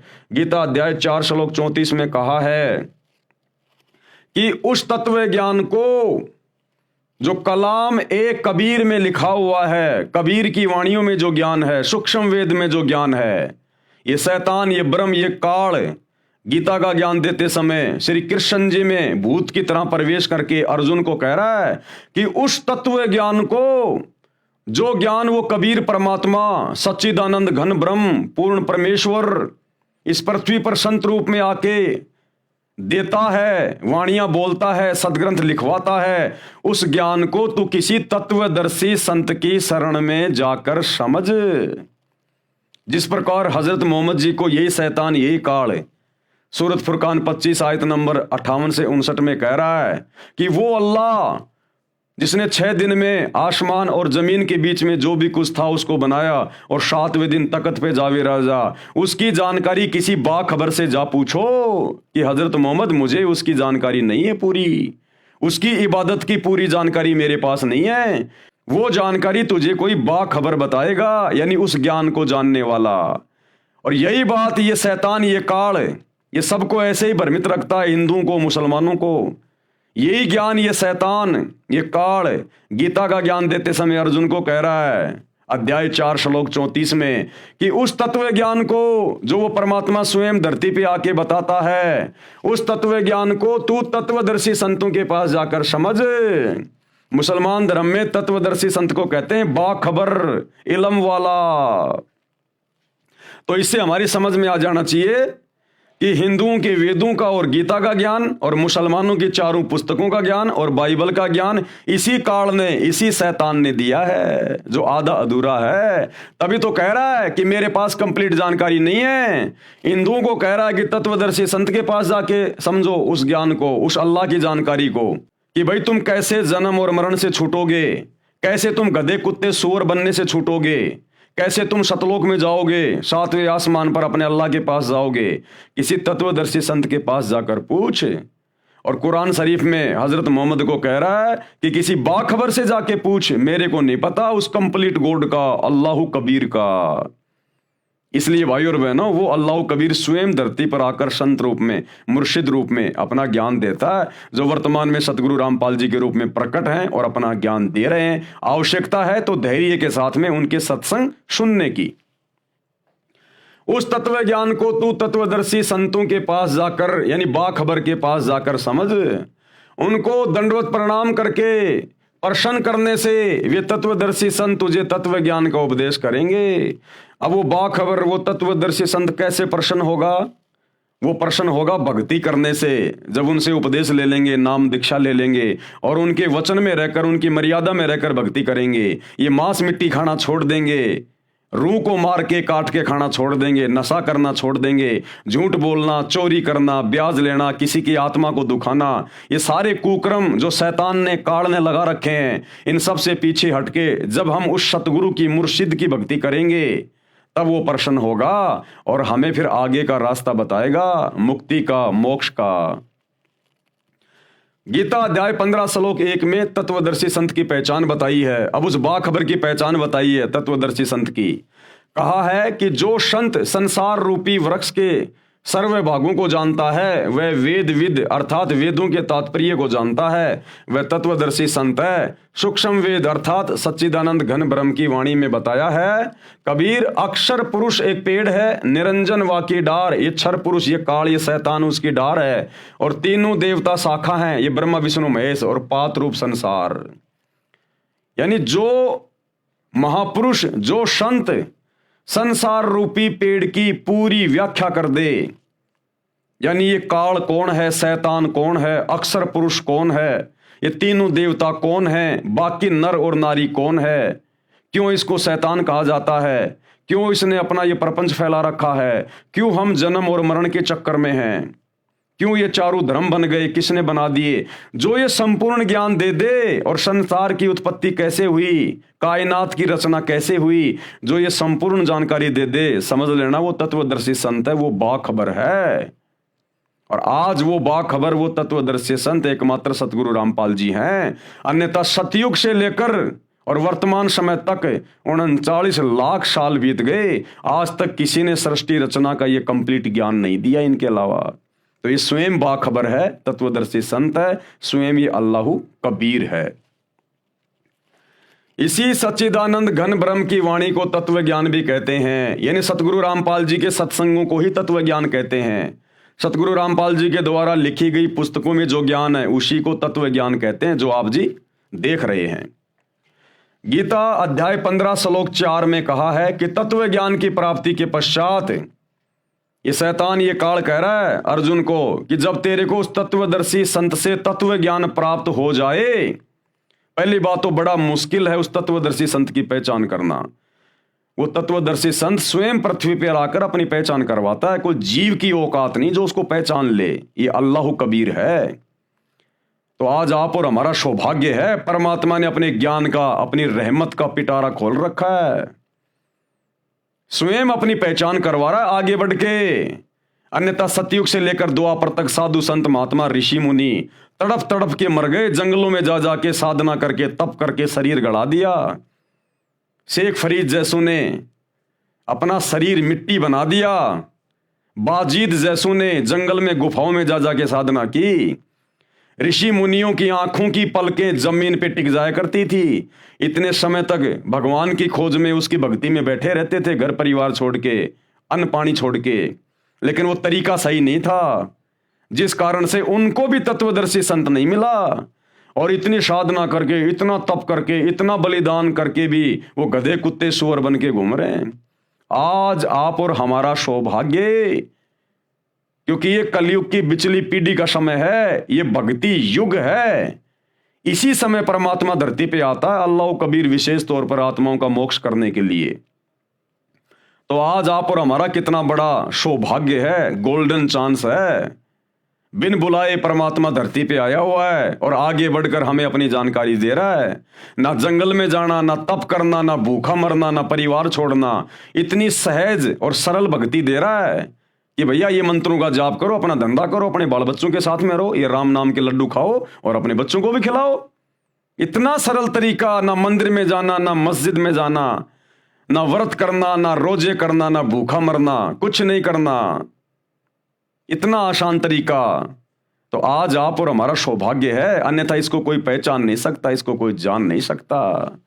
तो क्या कह रहे हैं कि तत्व ज्ञान की प्राप्ति के पश्चात कि भाई जब तुझे तेरे सौभाग्य से तुझे वो तत्वदर्शी संत मिल जाए और तू उससे वो तत्व ज्ञान प्राप्त कर ले, यानी तू जब उसके सत्संग सुनना शुरू कर दे और बात यदि तेरे समझ में आने लग जाए, उसके बाद परमेश्वर के यानी अल्लाह कबीर के उस परम पद की खोज, जहां पर वो रहता है, सिंहासन पे बैठा है, उसकी खोज करनी चाहिए। यानी फिर तेरी इच्छा होनी चाहिए कि अब मेरा मोक्ष हो, अब मैं सतलोक जाऊं, सचखंड जाऊं, इस शैतान के जाल से बाहर निकल के सदा सदा अपने पिता के पास, अपने परवरदिगार के पास जाऊं। जहां जाने के पश्चात यानी सतलोक जाने के पश्चात साधक यानी भगत कभी लौटकर फिर से संसार में नहीं आता। इस काल के शैतान के लोक में, इस पृथ्वी पर, इस 21 ब्रह्मांड में फिर वो आत्मा दोबारा नहीं आएगी। और इससे भी सुंदर लोक उस परमेश्वर का, अल्लाह का, जहां पर सारे सुख भोगेगी वो, अर्थात उसका पूर्ण मोक्ष हो जाता है। उसी परमात्मा ने, उसी अल्लाह कबीर ने, अल्लाह अकबर ने, परमेश्वर ने, उसी परमात्मा ने संसार रूपी वृक्ष की रचना की है, यानी दुनिया रची है। 6 दिन में आसमान और जमीन के बीच में जो भी कुछ था उसी ने रचा। केवल उसी की भक्ति करो, केवल उसी की भक्ति करनी चाहिए। ये मुसलमान भाई मस्जिदों में जा जाके पत्थरों को सिजदा कर रहे हैं, तुम कहां उस अल्लाह कबीर की भक्ति कर रहे हो?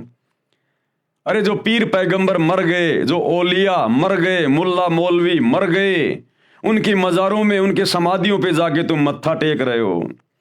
परमात्मा अपनी वाणी में कहते हैं, हिंदू हदीरे पूज ही, हदीरे यानी ये साधु संतों की समाधि उनके मरने के बाद में, हिंदू हदीरे पूज ही और मुस्लिम पूजे घोर। घोर यानी ये मजारें, ये ओलिया मर गए, कोई पीर मर गया, उसकी समाधि बना दी, उसको कहते हैं घोर। तो कहते हैं हिंदू हदीरे पूज ही और मुस्लिम पूजे घोर। और कहते हैं दोनों धर्मों की अकल को ये खा गए हैं चोर। इस शैतान ने दोनों धर्म के लोगों की बुद्धि को हर लिया। इनको अल्लाह की जानकारी नहीं है, ये पत्थर पूजते फिरते हैं मंदिरों में, मस्जिदों में, मज़ारों पे, दरगाहों पे। ये अल्लाह की भक्ति नहीं कर रहे, ये शैतान की भक्ति कर रहे हैं, पत्थर पुजारी हो गए। केवल उसी की भक्ति करो। गीता ज्ञान दाता अपनी साधना से श्रेष्ठ उस परमात्मा की भक्ति को मानता है। कौन है ये गीता ज्ञान दाता? गीता का ज्ञान देने वाला शैतान काल, जिसने हजरत मोहम्मद जी को कुरान का ज्ञान दिया। ये अपनी भक्ति से ज्यादा उत्तम भक्ति, श्रेष्ठ भक्ति उस परमात्मा की बता रहा है, अपने से अन्य अल्लाह की, परमात्मा की। उसी से परमेश्वर का वह परम पद प्राप्त होता है, जिसे प्राप्त करने के बाद जीव का जन्म मृत्यु का चक्कर सदा के लिए समाप्त हो जाता है। यानी उसी अल्लाह कबीर की भक्ति से फिर ये गधे कुत्ते बनने का झंझट समाप्त हो जाता है, नरक में जहन्नुम में जाने का झंझट समाप्त हो जाता है। अब श्री गुरु ग्रंथ साहिब में कहां प्रमाण है सृष्टि रचना का, उस एक परमात्मा का? धीरे धीरे सभी सदग्रंथों का नंबर आ रहा है। तो अब श्री गुरु ग्रंथ साहिब का नंबर आ गया, क्योंकि वो परमात्मा सभी धर्मों में आत्माओं को आके मिलता है। सिख धर्म के प्रवर्तक आदरणीय नानक जी को वो परमात्मा आके मिला बेई नदी पर। उनकी आत्मा को उनके शरीर से निकालकर 3 दिन तक अपने साथ रखा, ऊपर अपने सतलोक लेके गए, सब कुछ दिखाया जैसे गरीबदास जी को लेकर गए थे। और वापस आकर गरीबदास जी ने उनकी दिव्य दृष्टि खुलने के बाद फिर सदग्रंथ साहिब की रचना की। इसी प्रकार नानक जी ने फिर वापस आकर गुरु ग्रंथ साहिब की रचना करी, जिसमें उस परमात्मा के बारे में, सचखंड के बारे में, नानक जी का गुरु कौन था, साफ साफ लिखा है। धाणक रूप रहा करतार, यानी वो काशी वाला धाणक, यानी कबीर परमात्मा धाणक जाति में आए थे 650 साल पहले। तो नानक जी के गुरु थे कबीर जी, क्योंकि नानक जी कबीर जी के समकालीन थे। और काशी वाले कबीर जी, अल्लाह कबीर, नानक जी को बेई नदी सुल्तानपुर में, जो पश्चिमी पाकिस्तान में थी उस समय, वहां आकर मिले थे और उनको अपना शिष्य बनाया था, अपना ज्ञान दिया था। उसके बाद नानक जी ने गुरु ग्रंथ साहिब की रचना करवाई, ये वाणियां बोली, जिसमें कंप्लीट सृष्टि का ज्ञान है। लेकिन सिख धर्म के भाई बहन समझ नहीं पा रहे, जिस प्रकार मुसलमान धर्म के भाई बहन नहीं समझ पा रहे अपनी पुस्तकों को, हिंदू वेदों और गीता को नहीं समझ पा रहे, ईसाई बाइबल को नहीं समझ पा रहे, इसी प्रकार सिख धर्म के मानने वाले गुरु ग्रंथ साहिब को नहीं समझ पा रहे। तो अब उस परमात्मा सतगुरु रामपाल जी ने, अल्लाह कबीर ने आकर सभी धर्मों के सदग्रंथों को खोल खोल के दिखाया कि बच्चों तुम कहाँ भूले बैठे हो, कहाँ भटके बैठे हो। अब समय आ गया वापस अपने परवरदिगार के पास जाने का। शैतान से पीछा छुड़वाओ और सत्संग सुनना शुरू करो। श्री गुरु ग्रंथ साहिब जी यह है सिख धर्म का ग्रंथ माना जाता है। सिख वैसे कोई धर्म नहीं है, ना मुसलमान कोई धर्म है, ना ईसाई कोई धर्म है, ना हिंदू कोई धर्म है। सिख कोई धर्म नहीं था। नानक जी जिनको अपना उपदेश देते थे उनको अपना शिष्य बनाया करते थे। और ये जो सरदार भाई हैं, ये शिष्य को सिख कहा करते हैं। सिख यानी जो शिष्य होता है, आगे चलकर सिख धर्म के नाम से बन गया। आदि शंकराचार्य जी आए, उनके बाद से हिंदू धर्म बन गया। ईसा मसीह के बाद उनके फॉलोवर ने ईसाई धर्म बना दिया। हजरत मोहम्मद के शरीर छोड़ने के बाद उनके फॉलोवर ने इस्लाम धर्म बना दिया। तो ये धर्म आप और हमारी मनमुखी सोच है, ये अल्लाह की तरफ से नहीं है।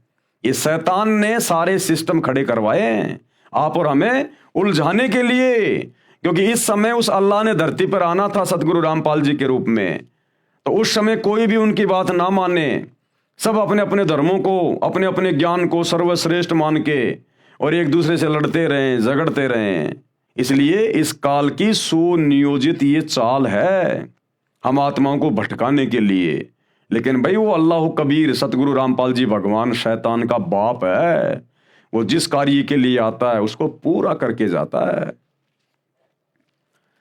यह सिख धर्म का ग्रंथ माना जाता है। वास्तव में यह कई महात्माओं की अमृतवाणी का संग्रह है, जिसमें श्री नानक देव जी की वाणी अर्थात महिला पहला की वाणी तत्व ज्ञान अर्थात सूक्ष्म वेद से मेल खाती है, क्योंकि नानक जी को खुद कबीर परमात्मा मिले थे। क्योंकि श्री नानक जी को परमात्मा मिले थे, अल्लाह कबीर मिले थे, कबीर जी मिले थे। जिस समय श्री नानक देव साहिब जी सुल्तानपुर शहर में नवाब के यहाँ मोदी खाने में नौकरी करते थे, सुल्तानपुर शहर से आधा किलोमीटर दूर बेई नदी बहती है। श्री नानक जी प्रतिदिन उस दरिया में स्नान करने जाया करते थे।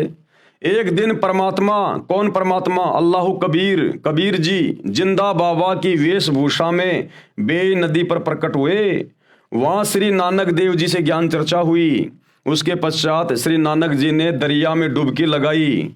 नानक जी ने कहा कि ठीक है, यदि आप परमात्मा हैं, आप ही सच्चे ज्ञानी हैं, तो मैं आपकी एक परीक्षा लूंगा। तो परमात्मा ने कहा कि बोल भाई, क्या परीक्षा लेगा? वो तो जानते थे, अंतर्यामी थे, क्योंकि नानक जी में पिछले जन्म की थोड़ी बहुत सिद्धियां शेष थी।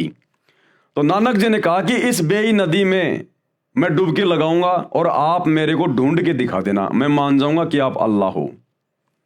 तो कहा ठीक है भैया, लगा डुबकी। तो नानक जी ने डुबकी लगा दी और नानक जी ने मछली का रूप बना लिया। परमात्मा तो जाने जान अंतर्यामी, सारी सृष्टि को रचने वाले। परमात्मा ने पकड़ के हाथ से वो मछली बाहर लाके पटक दी। उसके बाद नानक जी का भ्रम दूर हो गया और नानक जी ने सरेंडर कर दिया और उनको अपना गुरु बनाया। और फिर कबीर परमात्मा अल्लाह कबीर नानक जी की आत्मा को अपने सतलोक लेकर गए और वहां उनको सब कुछ दिखाया। ब्रह्मा विष्णु महेश के लोक दिखाए, इनके अवतार, ये पैगंबर ये कैसे भेजता है, कैसे नीचे सबको ये आपस में धर्म में उलझा के रखता है, सब कुछ दिखाया। असंख्य ब्रह्मांड दिखाए, दुर्गा का लोक दिखाया, शैतान का लोक दिखाया, ये कहाँ रहता है, देख ये बैठा, ये साकार है, ये अपने असली रूप में किसी को दर्शन नहीं देता, देख ये बैठा हुआ, कौड़ा कलूटा ओछा माथा विकराल चेहरा, और वहां पर जीवों को भून भून के खा रहा है तपतशिला पर। तो सब कुछ दिखाया नानक जी को। फिर नानक जी ने वापस आकर और अपनी वाणियों का संग्रह करवाया, गुरु ग्रंथ साहिब के रूप में जो आज हम देख रहे हैं। वहां श्री नानक देव जी से ज्ञान चर्चा हुई। उसके पश्चात श्री नानक जी ने दरिया में डुबकी लगाई, लेकिन बाहर नहीं आए। वहां उपस्थित व्यक्तियों ने मान लिया कि नानक जी दरिया में डूब गए हैं। शहर के लोगों ने दरिया में जाल डालकर भी खोजा, परंतु निराशा ही हाथ लगी, क्योंकि श्री नानक देव जी तो जिंदा बाबा के रूप में प्रकट परमात्मा के साथ सचखंड यानी सतलोक में चले गए थे। 3 दिन के पश्चात श्री नानक देव जी वापस पृथ्वी पर आए। उसी बेई नदी के उसी किनारे पर खड़े हो गए जहां से परमेश्वर अल्लाह कबीर के साथ जल में डुबकी लगाकर अंतर ध्यान हुए थे। श्री नानक जी को जीवित देखकर सुल्तानपुर के निवासियों की खुशी का ठिकाना नहीं था। श्री नानक जी की बहन नानकी भी सुल्तानपुर शहर में विवाही थी। अपनी बहन के पास श्री नानक जी रहा करते थे। अपने भाई की मौत के गम से दुखी बहन नानकी को बड़ा आश्चर्य हुआ और गम खुशी में बदल गया। श्री नानक देव को परमात्मा मिले, सच्चा ज्ञान दिया, सच्चा नाम यानी सतनाम दिया। सतनाम दिया था, सच्चा नाम। वर्तमान में सिख धर्म के भाई बहन शैतान की प्रेरणा से सतनाम वाहिगुरु, सतनाम वाहिगुरु, ये कोई नाम मंत्र नहीं है जपने का। सतनाम का मतलब होता है सच्चा नाम, जो 2 अक्षर का है। वो नाम दिया था नानक जी को, जो नाम आज हम जप रहे हैं लाखों की संख्या में सतगुरु रामपाल जी के फॉलोवर। तो भाई सतगुरु रामपाल जी की शरण में आने के बाद ही सिख धर्म के लोगों को वो नाम मिलेगा जो नाम 650 साल पहले कबीर परमात्मा ने, अल्लाह कबीर ने नानक जी को दिया था। वो है असल में सतनाम। ये सतनाम सतनाम सतनाम वाहिगुरु ये कोई मंत्र नहीं है जपने का। सच्चा नाम मिला, सच्चा ज्ञान मिला, सतनाम मिला। पुस्तक भाई बाले वाली जन्म साखी गुरु नानक देव जी में तथा प्राण संगली हिंदी लिपि वाली में, जिसके संपादक संत संपूर्ण सिंह हैं, इन दोनों पुस्तकों में प्रमाण है कि श्री गुरु नानक देव जी ने स्वयं मर्दाना को बताया। मर्दाना कौन था? ये बाला और मर्दाना 2 नानक जी के परम भगत थे जो सदा उनके साथ में रहा करते थे। इन दोनों पुस्तकों में प्रमाण है कि श्री गुरु नानक देव जी ने स्वयं मर्दाना को बताया कि मुझे परमात्मा जिंदा बाबा के रूप में बेई नदी पर मिले थे। क्या कहा नानक जी ने कि मुझे जो परमात्मा मिले थे बेई नदी पर जब मैं नहाने गया था जिंदा बाबा के रूप में। जब मैं स्नान करने के लिए गया मैं 3 दिन तक उन्हीं के साथ रहा था सचखंड में 7वें आसमान पर। वह बाबा जिंदा मेरा सतगुरु भी है तथा वह सर्व सृष्टि का रचनहार भी है। उसी ने 6 दिन में आसमान और जमीन के दरमियान जो भी कुछ था उसको रचा, इसलिए वही बाबा कहलाने का अधिकारी है। बाबा यानी परमेश्वर परमात्मा। अन्य को बाबा नहीं कहा जाना चाहिए, उसका नाम कबीर है। और क्या लिखा, कायम दायम कुदरती सब पीरन सिर पीर आलम बड़ा कबीर। इसलिए श्री नानक जी की वाणी महिला फर्स्ट में है, वह सूक्ष्म वेद से मेल खाती है, ये सही है। श्री गुरु ग्रंथ साहिब में कबीर जी की वाणी को छोड़कर अन्य संतों की वाणी इतनी सटीक नहीं है। कारण यह है कि श्री नानक देव जी को परमात्मा कबीर जी मिले थे, इसलिए गुरु ग्रंथ साहिब में जो वाणी श्री नानक जी ने लिखी है केवल वही सत्य है। बाकी संतों को परमात्मा सतलोक लेकर नहीं गए थे जिनकी वाणियां गुरु ग्रंथ साहिब में लिखी हुई हैं। प्रमाण श्री गुरु ग्रंथ साहिब में पेज नंबर 24 पर लिखी वाणी, एक सुवान दुई सुवानी नाल बलके बोकई सदा बियाल कुड़ छुरा मूठा मुर्धार धानक रूप रहा करतार। धानक यानी वो कबीर परमात्मा 650 साल पहले धानक जाति में आए थे काशी में, तो कहते धानक रूप रहा करतार।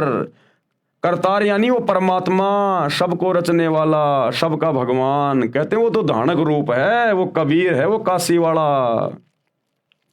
तेरा एक नाम तारे संसार मैं एहो आस एहो आधार।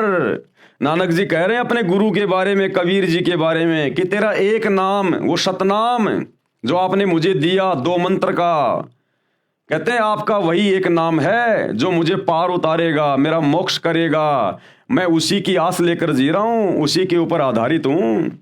तेरा एक नाम तारे संसार मैं एहो आस एहो आधार और धानक रूप कहा करतार। उसी नाम के विषय में सूर असूरा 42 आयत नंबर 1 और 2 ऐन सीन काफ, ये वही नाम है जो गीता जी अध्याय 17 श्लोक 23 में ओम तत् सत, यही है वो सतनाम, उसी के बारे में संकेत किया हुआ है। तेरा एक नाम तारे संसार में एहो आस एहो आधार धानक रूप रहा करतार। फाई सूरत मलुकी वेश ए ठगवाड़ा ठगी देश खरा सियाणा बहुता बार धानक रूप रहा करतार। श्री गुरु ग्रंथ साहिब जी के पेज नंबर 731 पर निम्न वाणी है, नीच जाति परदेसी मेरा, यानी मेरा परदेसी, वो सतलोक का निवासी, इस काल के लोक से जो दूसरा लोक है ना, उसको कहा है नानक जी ने परदेश। कहते हैं नीच जाति परदेसी मेरा, वो सतलोक का राजा, वो कबीर अल्लाहु कबीर, वो काशी में धानक रूप में आया हुआ है। जिस समय धानक जाति को नीची जाति समझा जाता था, तो कह रहे हैं नीच जाति परदेसी मेरा, क्षण आवे क्षण जावे। वो 1 सेकंड में यहां से सतलोक चला जाता है और 1 सेकंड में सतलोक से वापस आ जाता है। और जाकी संगत नानक रहंदा, यानी मैं नानक उसी की शरण में हूं, क्यों कर मुंडा पावे। पेज 721 पर निम्न वाणी लिखी है, एक अरज गुप्तम पेश तोतर कौन करतार हक्का कबीर करीम तू बेऐब परवरदिगार। हक्का यानी सत्य कबीर, अविनाशी कबीर, सच्चा कबीर। करीम यानी अल्लाह, और बेऐब परवरदिगार, बेऐब है वो मेरा परवरदिगार, मेरा अल्लाह कबीर, मेरा गुरु कबीर परमेश्वर, उसमें कोई वैर नहीं, कोई दोष नहीं है उसमें।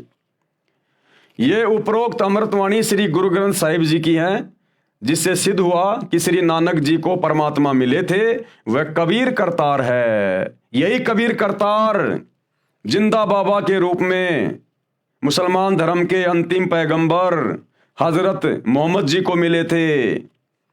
यही कबीर करतार आदरणीय गरीबदास जी को मिले, धर्मदास जी को मिले। यही कबीर करतार वर्तमान में संत रामपाल जी के रूप में धरती पे आया हुआ है। यही वो कबीर करतार है, अल्लाह कबीर है, जो भक्ति को जीवित रखता है, हम आत्माओं के लिए भटकता रहता है ये परमात्मा। तो भाई और बहनों, ए विलंब, देरी ना करो, सत्संग सुनना शुरू कर दो, विनाशकालीन समय बहुत नजदीक है। वह कबीर करतार है जो काशी में धानक रूप में लीला करने आए थे 650 साल पहले, जो काशी में, बनारस के काशी में लीला करने आए थे। अपने आप को कबीर दास कहा करते थे। संत गरीबदास जी गांव छुडानी, जिला झज्जर, हरियाणा वाले को भी इसी प्रकार जिंदा बाबा के रूप में कबीर परमात्मा मिले थे। उसी प्रकार सचखंड सतलोक लेकर गए थे, फिर वापस छोड़ा था। संत गरीबदास जी ने कहा है, हम सुल्तानी नानक तारे और दादू को उपदेश दिया। तो क्या कह रहे हैं गरीबदास जी कि वही कबीर परमात्मा मुझे मिले, और एक इराक शहर का बलक बुखारे का बादशाह अदम सुल्तान था, अब्राहिम अदम सुल्तान, उसको भी वही कबीर परमात्मा जिंदा बाबा के रूप में मिले। और नानक यानी सिख धर्म के प्रवर्तक श्री नानक जी को भी वही कबीर परमात्मा आके मिले। और दादू दास जी को, दादू जी को भी वही परमात्मा आके मिले, उनको उपदेश दिया। तो कहते हैं, हम सुल्तानी नानक तारे और दादू को उपदेश दिया। और जात जुलाहा, यानी वो काशी के बनारस में जुलाहा जाति में आया हुआ है। जात जुलाहा भेद न पाया, कोई उसके बारे में जान नहीं पाया, वो काशी माही कबीर हुआ। गरीब अनंत कोटि ब्रह्मांड का एक रति नहीं भार, उसी कबीर भगवान ने असंख्य ब्रह्मांड बनाए हुए हैं, सूरज चांद सितारे सब कुछ उसी ने बनाए हुए हैं, और उसके लिए एक रति भी भार नहीं है, वजन नहीं है। उस परमात्मा ने जो ये सृष्टि रची है, इतने बड़े बड़े ब्रह्मांड बना दिए जिनके वजन की कोई काउंटिंग नहीं है, लेकिन उस परमात्मा के लिए रत्ती भर भी वजन नहीं है, रत्ती भर भी वजन। गरीब अनंत कोटि ब्रह्मांड का एक रत्ती नहीं भार, और सतगुरु पुरुष कबीर है कुल के सृजनहार। एकमात्र सतगुरु, सच्चा गुरु, सच्चा ज्ञान देने वाला वही कबीर परमात्मा है। अल्लाहु अकबर, अल्लाहु कबीर। कुल के सृजनहार, पूरे कुल का यानी पूरी सृष्टि का एकमात्र रचने वाला सृजनहार वही है। संत दादू दास जी महाराज को भी परमात्मा जिंदा बाबा के रूप में मिले थे। श्री दादू जी 7 वर्ष की आयु के थे। श्री दादू जी मुसलमान धर्म में थे, ये तेली थे। इनको भी कबीर परमात्मा मिले थे राजस्थान के सांबर में, अजमेर के निकट। कुछ पुस्तकों में उस समय श्री दादू जी की आयु 11 वर्ष लिखी है। गांव से बाहर बच्चों में खेल रहे थे, परमात्मा उन्हें भी बाबा जिंदा के रूप में मिले थे, सतलोक लेकर गए थे। दादू जी भी 3 दिन रात तक अचेत रहे, क्योंकि परमात्मा शरीर से आत्मा को निकाल कर ले गए थे। फिर सचेत हुए तो परमात्मा कबीर जी की महिमा बताने लगे, और क्या कहा, जिन मोको निज नाम दिया, यानी जिस जिंदा बाबा ने, जिस कबीर जी ने मुझे वो सतनाम दिया, सच्चा नाम दिया, सोए सतगुरु हमार, और दादू दूसरा कोई नहीं, वो कबीर सृजनहार। वही कबीर परमात्मा जिसने सारी सृष्टि को रचा है, उसी ने आकर मुझे यहां पर सच्चा ज्ञान दिया, सच्चा नाम दिया। जिन मोको निज नाम दिया, सोए सतगुरु हमार, और दादू दूसरा कोई नहीं, वो कबीर सृजनहार। दादू नाम कबीर की जय कोई लेवे ओट, यदि कोई उस कबीर परमात्मा का नाम लेकर उसकी शरण में आ जाता है, उसकी ओट में आ जाता है, जो कबीर भगवान वर्तमान में सतगुरु रामपाल जी के रूप में हैं। दादू नाम कबीर की जय कोई लेवे ओट, यानी शरण, अरे उनको कभू लागे नहीं काल बजर की चोट। इस काल की, शैतान की, उसको फिर कभी चोट नहीं लगेगी। ये शैतान फिर उसे कभी दुखी नहीं कर सकता, जन्म मरण में नहीं डाल सकता, गधा कुत्ता नहीं बना सकता। जो एक बार इस कबीर अल्लाह की शरण में आ जाता है, फिर काल की दाढ़ नहीं गलेगी। संत गरीबदास जी ने कहा है, गरीब दादू को सतगुरु मिले, दही पान की पीक, और बूढ़ा बाबा जिसे कहे या दादू की नहीं सीख। गरीब दादू के सिर पर सदा अदली असल कबीर, टक्कर मारी जद मिले फिर सांबर के तीर। संत धर्मदास जी बांधवगढ़ वाले को मिले, यही कबीर भगवान जिंदा बाबा के रूप में आदरणीय धर्मदास जी को बांधवगढ़ वाले को यही कबीर परमात्मा मिले थे जब वो मथुरा में गए हुए थे घूमने के लिए। वो श्री विष्णु जी के पुजारी थे धर्मदास जी, जिन्होंने कबीर सागर लिखा। फिर इस कबीर परमात्मा ने 650 साल पहले जब ये जुलाहा जाति में बनारस के काशी में कबीर दास नाम से आए हुए थे, 120 साल तक परमात्मा ने लीला की, अपना ज्ञान दिया, असंख्य चमत्कार दिए। उसके बाद परमात्मा ने धर्मदास जी के माध्यम से वो 1800 पेज का कबीर सागर लिखवाया, कबीर वाणियां। वे हैं वो धर्मदास जी। संत धर्मदास जी बांधवगढ़ वाले को मिले। महात्मा धर्मदास जी का जन्म पवित्र हिंदू धर्म में गांव बांधवगढ़ मध्य प्रदेश भारत में हुआ था। गुरु जी के आदेश अनुसार यानी कबीर परमात्मा के मिलने से पहले धर्मदास जी ने एक रूपदास नाम का एक वैष्णव संप्रदाय का गुरु बना रखा था। आधी अधूरी भक्ति थी उसके पास में, तो उसने धर्मदास जी को कह रखा था कि आप ऐसे ऐसे तीर्थों की यात्रा किया करो, ऐसे ऐसे दान धर्म किया करो। तो अपने गुरु के आदेश अनुसार धर्मदास जी, जो कि बहुत बड़े सेठ थे, अरबोंपति थे, वो अपने गुरु जी के आदेश से 68 तीर्थों की यात्रा पर घर से निकले हुए थे और मथुरा में गए हुए थे। गुरु जी के आदेश अनुसार तीर्थों का भ्रमण करते हुए धर्मदास जी मथुरा में पहुंचे तो समर्थ परमात्मा, कादिर खुदा, ये कबीर भगवान जिंदा महात्मा के रूप में मिले थे। धर्मदास जी को भी परमात्मा यानी अल्लाह कबीर सतलोक लेकर गए थे और धर्मदास जी को भी परमात्मा सतलोक लेकर गए थे। 3 दिन रात तक धर्मदास जी भी श्री नानक देव जी की तरह परमात्मा के साथ आकाश मंडल में यानी सतलोक में रहे। आकाश में ज्योति निरंजन के लोक 21 ब्रह्मांडों की व्यवस्था दिखाई। धर्मदास जी को जब परमात्मा ऊपर लेकर गए तो ये ज्योति निरंजन, ये काल सूक्ष्म वेद में 5वें वेद में कबीर सागर में इसको ज्योति निरंजन कहा जाता है। ये काल, ये शैतान इसी का नाम है। क्षर पुरुष ब्रह्म इसी को कहते हैं। इसके 5-6 नाम हैं इसके। तो जब धर्मदास जी को परमात्मा लेकर गए, उसके शरीर से आत्मा को निकालकर, पीछे उनका शरीर चल रहा था, हार्ट बीट उनकी चल रही थी। वो तो परमात्मा सक्षम है, कुछ भी कर सकता है। वो परमात्मा ने वो इसलिए उसकी धड़कनें वो चलाई ताकि घर वाले उसके शरीर को फूंक ना दे, नष्ट ना कर दें। तो परमात्मा ने शरीर की धड़कनें भी जारी रखी और आत्मा को निकाल कर अपने साथ ले गए। और बीच में परमात्मा ने इस ज्योति निरंजन के 21 ब्रह्मांड जो इसने तपस्या करके परमात्मा से प्राप्त कर रखे हैं, आपको आगे सृष्टि रचना में पता चलेगा। इस शैतान के, इस काल के 21 ब्रह्मांड दिखाए। शैतान दिखाया कि देख ये बैठा हुआ जिसको तुम निराकार मान के पूजा करते थे। आकाश मंडल में सतलोक में रहे। आकाश में ज्योति निरंजन यानी काल के लोक 21 ब्रह्मांडों की व्यवस्था दिखाई। फिर ऊपर को ले गए, अक्षर पुरुष के 7 शंख ब्रह्मांड दिखाए तथा अपना तख्त यानी सिंहासन व सतलोक दिखाया। धर्मदास जी का शरीर अचेत रहा। तीसरे दिन होश में आए तो बताया कि मैं सतलोक में परमात्मा के साथ गया था।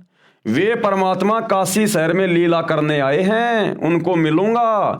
धर्मदास बनारस यानी काशी में गए। वहां जुलाई के रूप में परमात्मा को कार्य करते देखकर आश्चर्यचकित रह गए। जब धर्मदास जी सतलोक में गए परमात्मा के साथ में, परमात्मा ने उनको अपना गवाह बनाना था आज आप और हमें विश्वास दिलाने के लिए।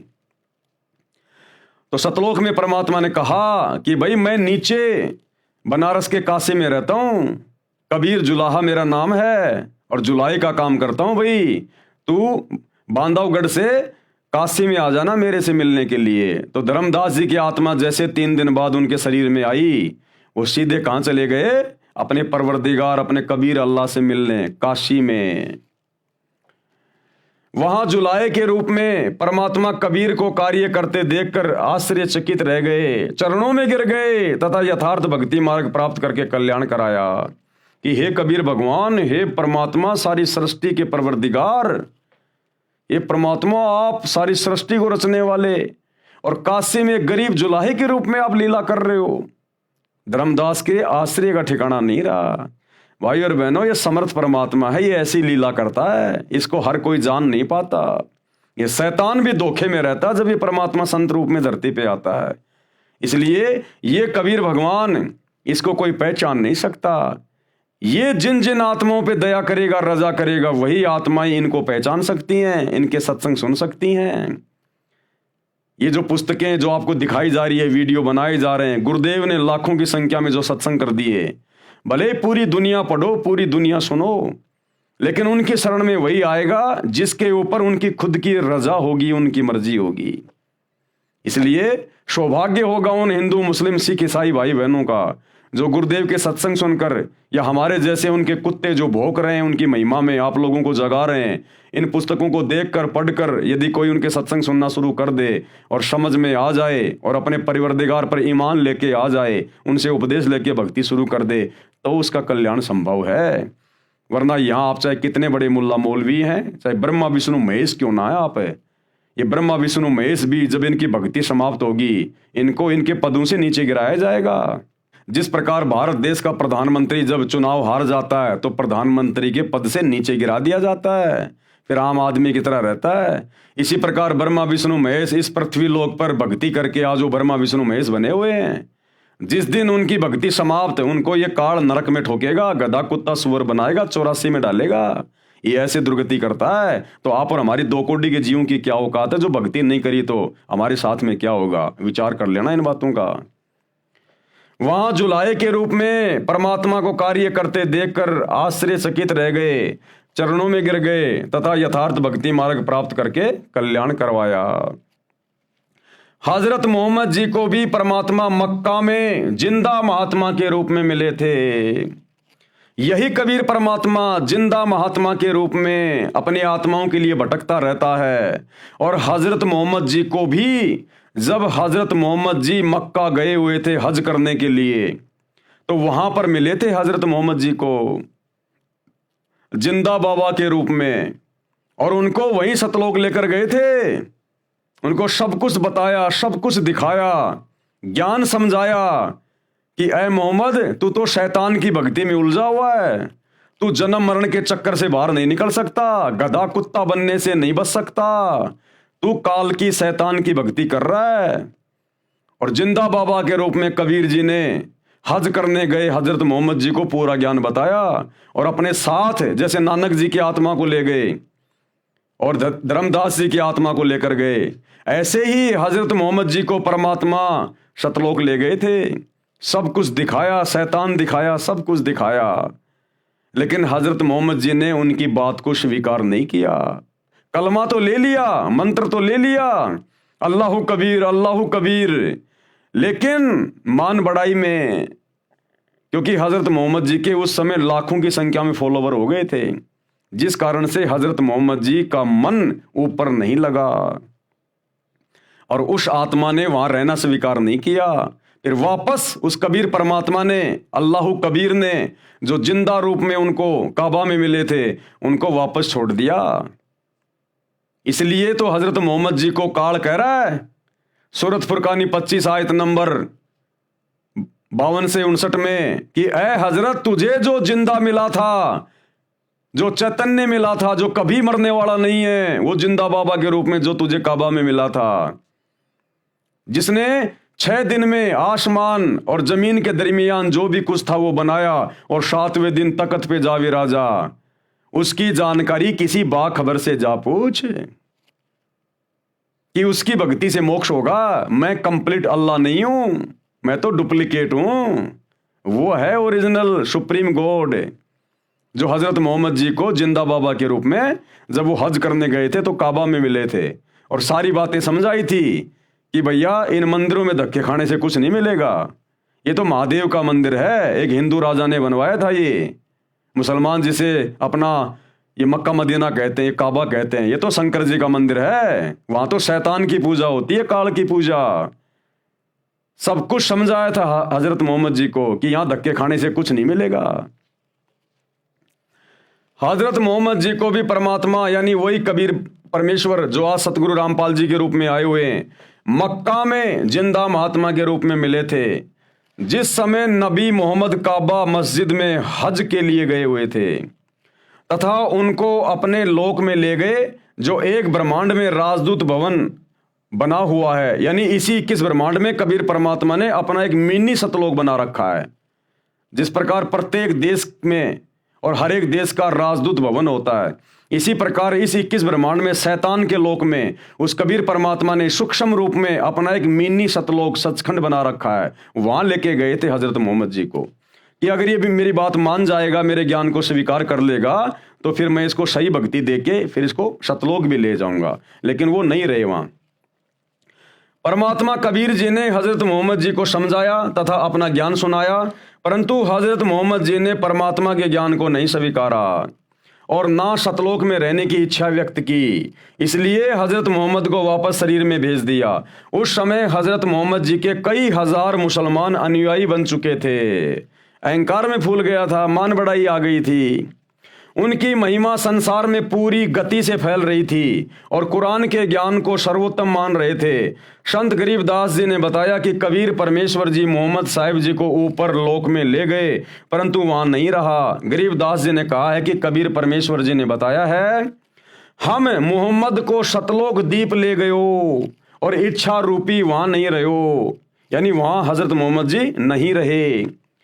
और रोजा बंग नमाज दई रे, बिस्मिल की नहीं बात कही रे। जब कबीर परमात्मा हजरत मोहम्मद जी को ऊपर ले गए अपने मिनी सतलोक में, तो कबीर परमात्मा कह रहे हैं कि मैंने हजरत मोहम्मद जी को बिस्मिल करने की बात नहीं कही, बिस्मिल का आदेश नहीं दिया, मांस खाने का आदेश नहीं दिया। क्या आदेश दिया था इस कबीर परमात्मा ने हजरत मोहम्मद जी को? रोजा बंग और नमाज दई रे, ये करने के लिए कहा था मैंने। बिस्मिल की नहीं बात कही रे, मांस खाने का आदेश नहीं दिया। मारी गऊ शब्द के तीरम। देखो भाई और बहनों, ये इतना दयालु भगवान है। शैतान ने तो कुछ देना ही नहीं था हजरत मोहम्मद को, खाली उल्टा ज्ञान देना था। ये रोजा बंग और नमाज का आदेश भी इसी कबीर परमात्मा सतगुरु रामपाल जी ने हजरत मोहम्मद जी को 1400 साल पहले दिया था, क्योंकि मालिक को पता था कि अभी इनको धर्म से जोड़ के रखना है। जब तक ये वर्तमान का समय नहीं आना था, ये वर्तमान का कलयुग की पिछली पीढ़ी का समय, ये मोक्ष मार्ग है, तो 1400 साल पहले हजरत मोहम्मद जी क्या करते? ये शैतान तो सबको नास्तिक बना देता, भक्ति और भगवान से कोसों दूर कर देता। ये तो भक्ति से धर्म का नामो निशान मिटा देता, धार्मिकता का। इसलिए कबीर परमात्मा मालिक को पता था कि ये शैतान इस आत्मा को भ्रमित करेगा और अपना जाल फैलाएगा, सबको नास्तिक बनाएगा। तो ये कबीर परमात्मा अल्लाह कबीर भी हजरत मोहम्मद जी को मिले जब वो हज करने गए थे मक्का में। उनकी आत्मा को ऊपर ले गए मिनी सतलोक में, और परमात्मा ने उसको फिर आदेश दे दिया कि 5 समय की नमाज कर और ये रोजे वगैरह कर, ये बंग वगैरह, ये आदेश दिया था ताकि 1400 साल तक हजरत मोहम्मद जी के माध्यम से एक पंथ शुरू हो जाएगा और लोग कम से कम मेरे द्वारा बताई गई ये छोटी मोटी साधना करते रहेंगे, तो इनको मनुष्य जन्म मिलते रहेंगे, और मनुष्य जन्म मिलते रहेंगे, इनके अंदर धर्म के प्रति धार्मिकता रहेगी। तो फिर कलयुग की पिछली पीढ़ी में 1997 के बाद फिर मैं इनको अपनी जानकारी देकर, जब मैं संत रूप में आऊंगा, संत रामपाल रूप में आऊंगा, उस समय फिर मैं इन आत्माओं को अपनी शरण में ले लूंगा, अपना संदेशा इन तक पहुंचा दूंगा। तो ये सारी दयालुता इस कबीर भगवान की है। तब कहीं जाकर ये मुसलमान धर्म चल रहा है, ये ईसाई धर्म चल रहा है। अगर ईसा मसीह की मौत के बाद, जैसे ईसा मसीह की दुर्गति से मौत हुई, कितना तड़पा तड़पा के शरीर में कीले ठोक ठोक के उनको मारा गया। ईसा मसीह की मौत के बाद इसी कबीर भगवान ने, अल्लाह कबीर ने ईसा मसीह का रूप बनाया और 40 दिन तक रहे, चमत्कार किए। मरियम के भाई लाजर को मुर्दे से जिंदा किया। अगर परमात्मा हजरत ईसा का रूप बना के प्रकट ना होते और वो चमत्कार ना करते 40 दिन तक, तो जिस प्रकार से शैतान ने हजरत ईसा को मृत्यु दंड दिलवाया, उसकी दुर्गति को देखकर आज कोई भी व्यक्ति भक्ति नहीं करता, आज कोई भी ईसाई नहीं होता।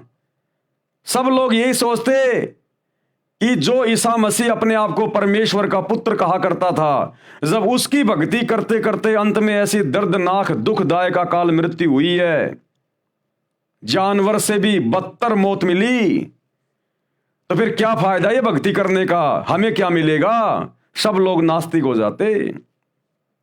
इस शैतान का षड्यंत्र था ये, पूरे समाज को नास्तिक करने का। लेकिन ये कबीर अल्लाह, ये दयालु परमात्मा, इसने फिर हजरत ईसा का रूप बनाया और 40 दिन तक इसने चमत्कार किए, लोगों में भक्ति और भगवान के प्रति आस्था को बनाया। तब कहीं जाकर आज ये ईसाई धर्म एक नंबर पे बना हुआ है। लेकिन अब वो परमेश्वर अल्लाह कबीर स्वयं धरती पे आ गया अपनी ओरिजिनल भक्ति लेके, मोक्ष का मार्ग लेकर।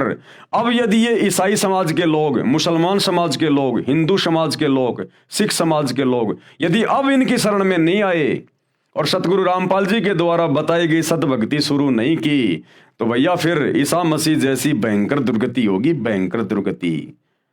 और मरने के बाद तो फिर ये शैतान 84 लाख योनियों में ठोकेगा, गधा कुत्ता शुअर बनाएगा, फिर भयंकर दुर्गति हो जाएगी। तो धार्मिकता को भी ये परमात्मा बना के रखता है। तो हजरत मोहम्मद जी को रोजा, बंक और नमाज ये करने के आदेश भी मिन्नी सतलोक में ले जाकर इसी कबीर परमेश्वर जी ने दिए। और बिस्मिल की नई बात कही रहे और मांस खाने का कोई आदेश नहीं दिया। ये मांस खाने का आदेश फिर बाद में शैतान ने अपने फरिश्तों के माध्यम से इन हदीसों में लिखवा दिया।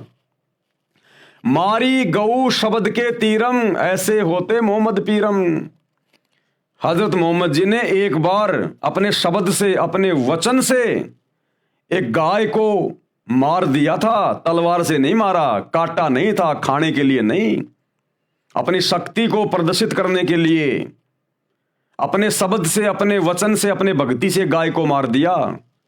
लेकिन वो गाय हजरत मोहम्मद जी से जिंदा नहीं हुई। जब जिंदा नहीं हुई तो हजरत मोहम्मद ने देखा तेरी तो बेइज्जती हो गई, मामला बिगड़ गया। उसके बाद उसको वो बात याद आई जो कबीर परमात्मा ने उसको बताई थी जब सतलोक लेकर गए थे कि ऐ हजरत मोहम्मद, ये कलमा मैं तेरे को दे रहा हूं, इसका जाप किया कर, अल्लाह कबीर अल्लाह कबीर अल्लाह कबीर।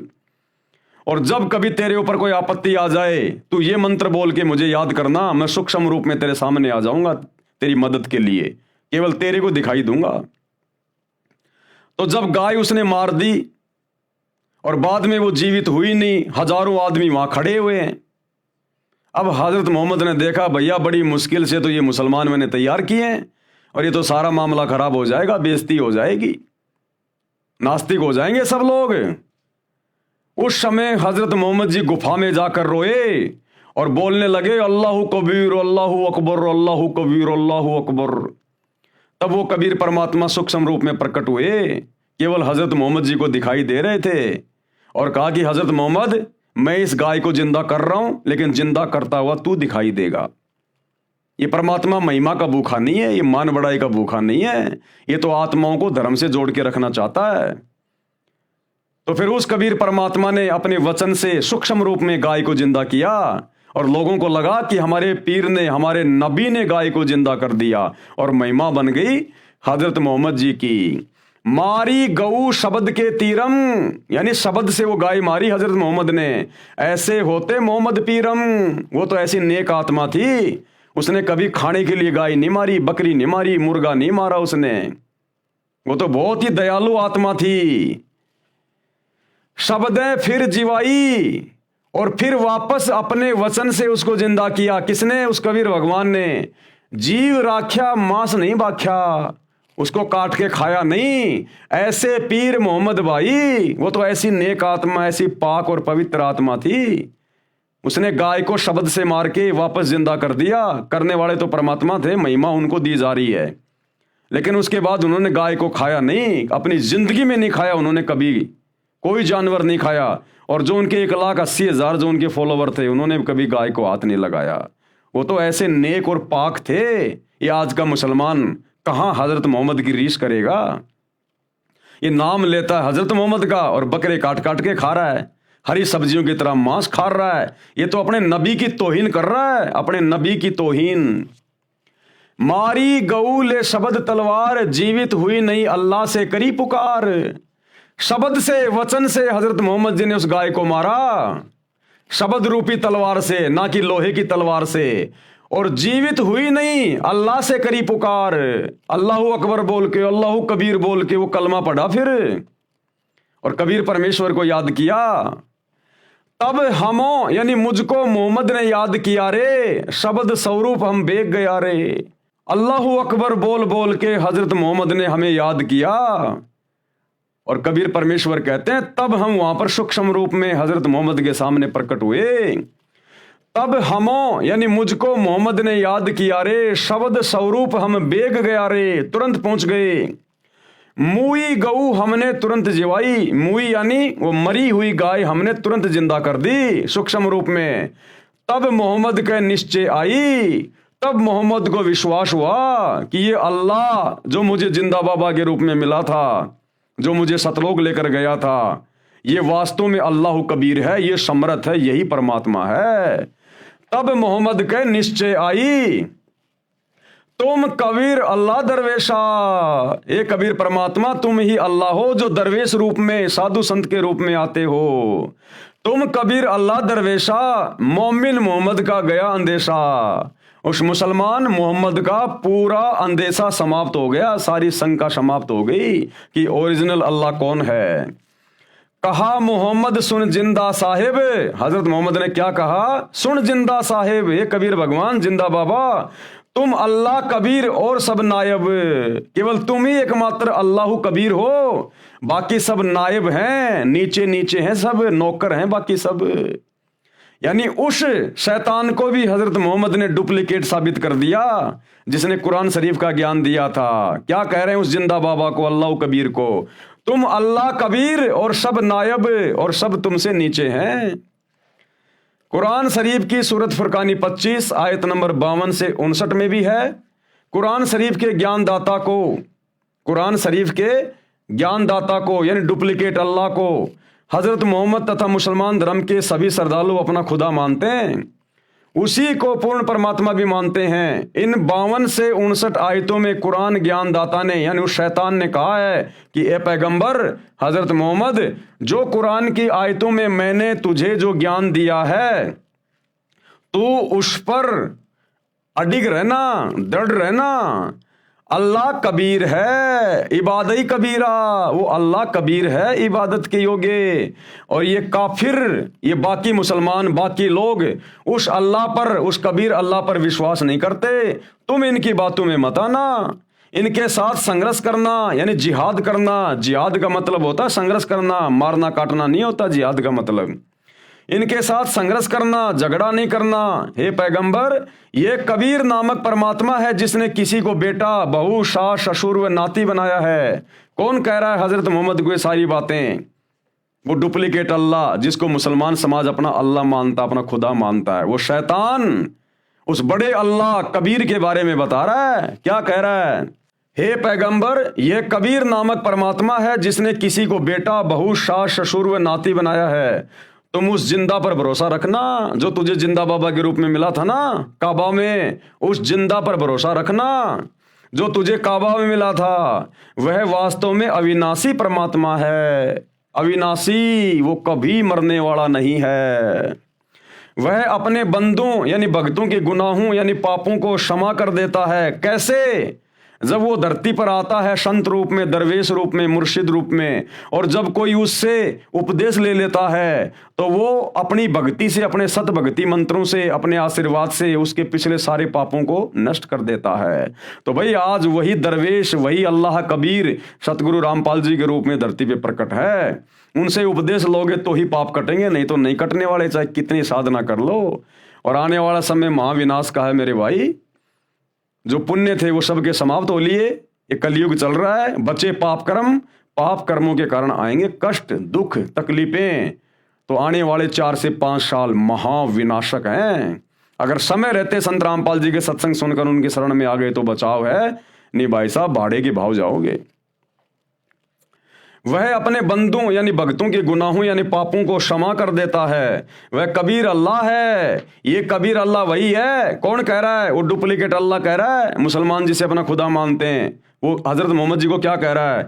यह कबीर अल्लाह वही है जिसका वर्णन बाइबल ग्रंथ में, उत्पत्ति ग्रंथ में आता है कि उस परमात्मा ने 6 दिन में आसमान और धरती तथा इसके बीच के सर्व नक्षत्र बनाए, अर्थात सर्व सृष्टि की रचना की, और 7वें दिन तख्त पर जा बैठा। उसकी खबर किसी बाखबर अर्थात तत्वदर्शी संत से पूछो। तो भैया वो बाखबर वर्तमान में वो अल्लाह खुद ही सतगुरु रामपाल जी के रूप में आया हुआ है, वो कबीर अल्लाह। इनके अलावा ये जानकारी आज तक मुसलमान धर्म के किसी भी मुल्ला मौलवी ने किसी भी मुसलमान को नहीं दी। इन आयतों का अर्थ आज तक किसी ने भी करके नहीं समझाया। क्योंकि वो अल्लाह ही बता सकता है, वही बुद्धि खोलेगा तो समझ में आएगी, नहीं तो नहीं आएगी, चाहे कितना ही पढ़ लो रात दिन। हजरत मोहम्मद जी मांस नहीं खाते थे। अब देखो ये प्रमाण दिए जा रहे हैं कि हजरत मोहम्मद जी मांस नहीं खाते थे। तो भाई और बहनों, आज के वीडियो में हम केवल इतना ही लेंगे, हम धीरे धीरे आगे बढ़ेंगे, क्योंकि ये बहुत ही पाक और पवित्र पुस्तक है। ये हम इसको प्यार प्रेम से पढ़ेंगे, हमने इसको समझना भी है, समय भी देना है, सतगुरु रामपाल जी के सत्संग भी सुनने हैं, और धीरे धीरे हम आगे बढ़ेंगे, तभी तो हमारी समझ में आएंगी ये बातें। अगर ये मौका हम चूक गए वर्तमान में, जिस समय खुद अल्लाह धरती पे संत रामपाल जी के रूप में प्रकट है, अगर ये मौका हम चूक गए, फिर करोड़ों युगों तक ये शैतान, ये काल हमें मनुष्य जन्म भी नहीं देगा, मनुष्य जन्म भी, क्योंकि फिर ये हमें 84 लाख योनियों में डाल देता है, और 84 लाख योनियां भोगने का समय करोड़ों युग बीत जाता, करोड़ों युग। ऐसी दुर्गति हो जाएगी हमारी। आज इंसान रूप में आदमी सुखी नहीं है। 24 घंटे काम धंधे की टेंशन, बच्चों की फीस की टेंशन, किसी को मकान बनाने की टेंशन, किसी को धंधे की टेंशन, कोई हॉस्पिटल में है, कोई बीमार है, कोई कैंसर है, कोई एड्स है, दुनिया भर का कोई दुख उठा रहा है। अरे मनुष्य जन्म पाके, जो 84 लाख योनियों में सर्वश्रेष्ठ है, ये मनुष्य जन्म पाके आज कलयुग में इंसान सुखी नहीं है। 24 घंटे 20 प्रकार की टेंशन उसको घेरे रहती हैं, ना टाइम पे सोना, ना खाना, ना उठना, ना बैठना। सोचो जब 84 लाख योनियों में चले जाएंगे, गधे कुत्ते सूअर बनेंगे, बैल बनेंगे, ऊंट बनेंगे, मछली बनेंगे, छिपकली बनेंगे, समुद्र के जीव बनेंगे, रेंगने वाले जो है वो कीड़े बनेंगे, टट्टी में गोबर में कीड़े बन के अपना वो कर्म भोगेंगे। सोचो फिर कहाँ सुख होगा।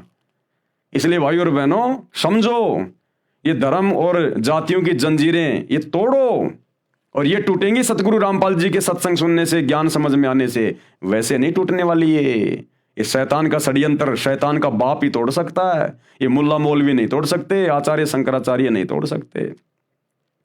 तो है मेरे मुसलमान भाइयों और सभी धर्मों के भाई बहनों, थोड़ी सी हिम्मत करो, हिम्मत, और सतगुरु रामपाल जी के सत्संग सुनना शुरू करो। मोबाइल सबकी जेब में है।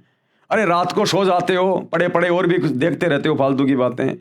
सतगुरु रामपाल जी के यूट्यूब पे सत्संग सुनो, सृष्टि रचना सुनो, मुसलमान धर्म में डॉक्टर जाकिर नाइक के साथ में उनकी डिबेट है वो सुनो। अरे देखो प्रमाण है।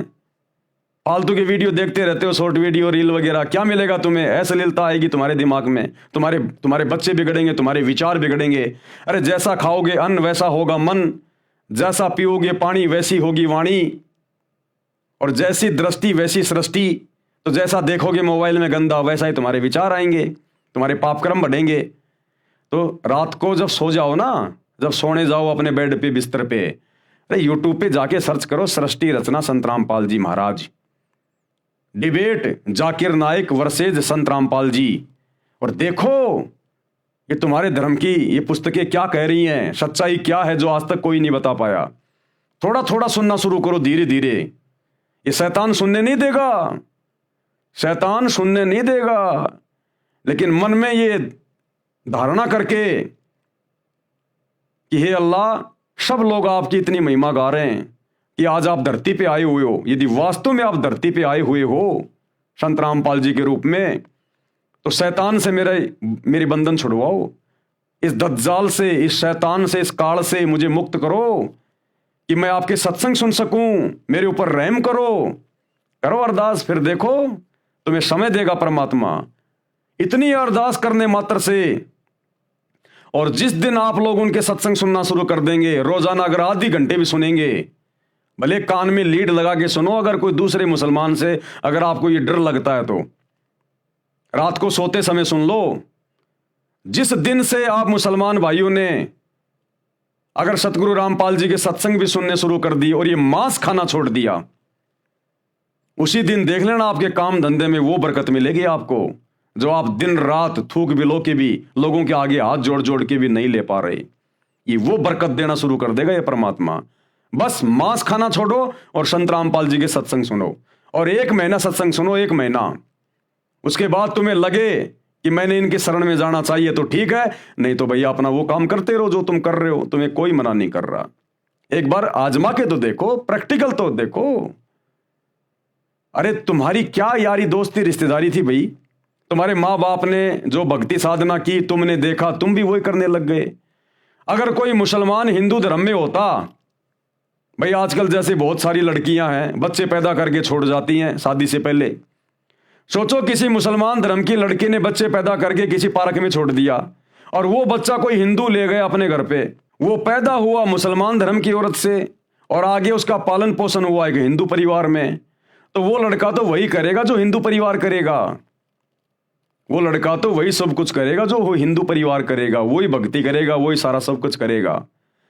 तो जैसा आप लोगों ने अपने बाप दादा से, अपने पिताजी से, अपने परिवार में बचपन से देखा है, आप वही तो भक्ति करने लग गए। और आपको क्या पता था कौन अल्लाह है, क्या भक्ति है, क्या कुछ नहीं है।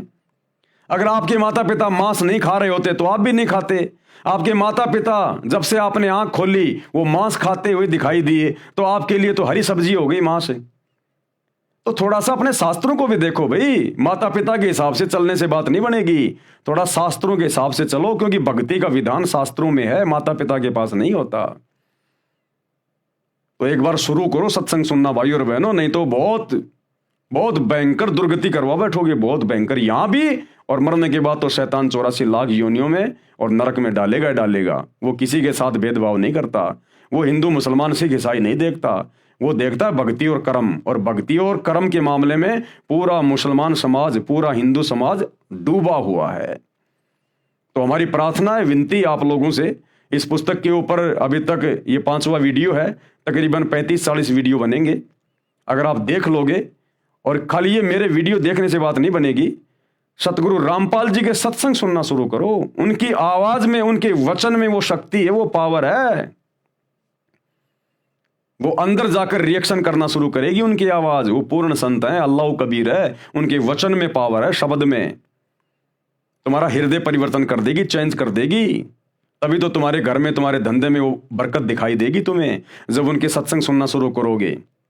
काम धंधे पे, अगर काम धंधा तुम्हारा जहां भी है, व्यापार, बिजनेस, दुकान, वहां अगर तुम सत्संग सुनोगे तो वहां तुम्हें बरकत मिलेगी। घर में सत्संग सुनोगे, तुम्हारे घर में जो है वो बरकत मिलेगी। कोई बीमार है वो स्वस्थ होना शुरू हो जाएगा। घर में लड़ाई झगड़ा है, धीरे धीरे ठीक होना शुरू हो जाएगा। एक बार शुरू तो करो, देखो तो सही, आजमा लो, क्या दिक्कत है। कोई पैसे थोड़ी लग रहे हैं, जेब में तुम्हारे मोबाइल है, खाली सत्संग सुनने यूट्यूब पे जाके एक बार देख लो, प्रैक्टिकल करके, महीना 2 महीना, कोई बात बने तो ठीक है, नहीं तो फिर ठीक है, काटते रहो अपने बकरे मुर्गे जैसा भी तुम कर रहे हो भाई। तो हमारी तो इतनी सी अरदास है, इतनी सी विनती है। तो आज के वीडियो में केवल इतना ही। कल रात्रि 8 बजे सभी भाई बहन फिर से लाइव जुड़िए। तब तक ये कबीर परमात्मा सतगुरु रामपाल जी भगवान हम सबको आज्ञा दें, इजाजत दें, आशीर्वाद दें। बंदी छोड़ अल्लाह कबीर सतगुरु रामपाल जी भगवान की जय हो।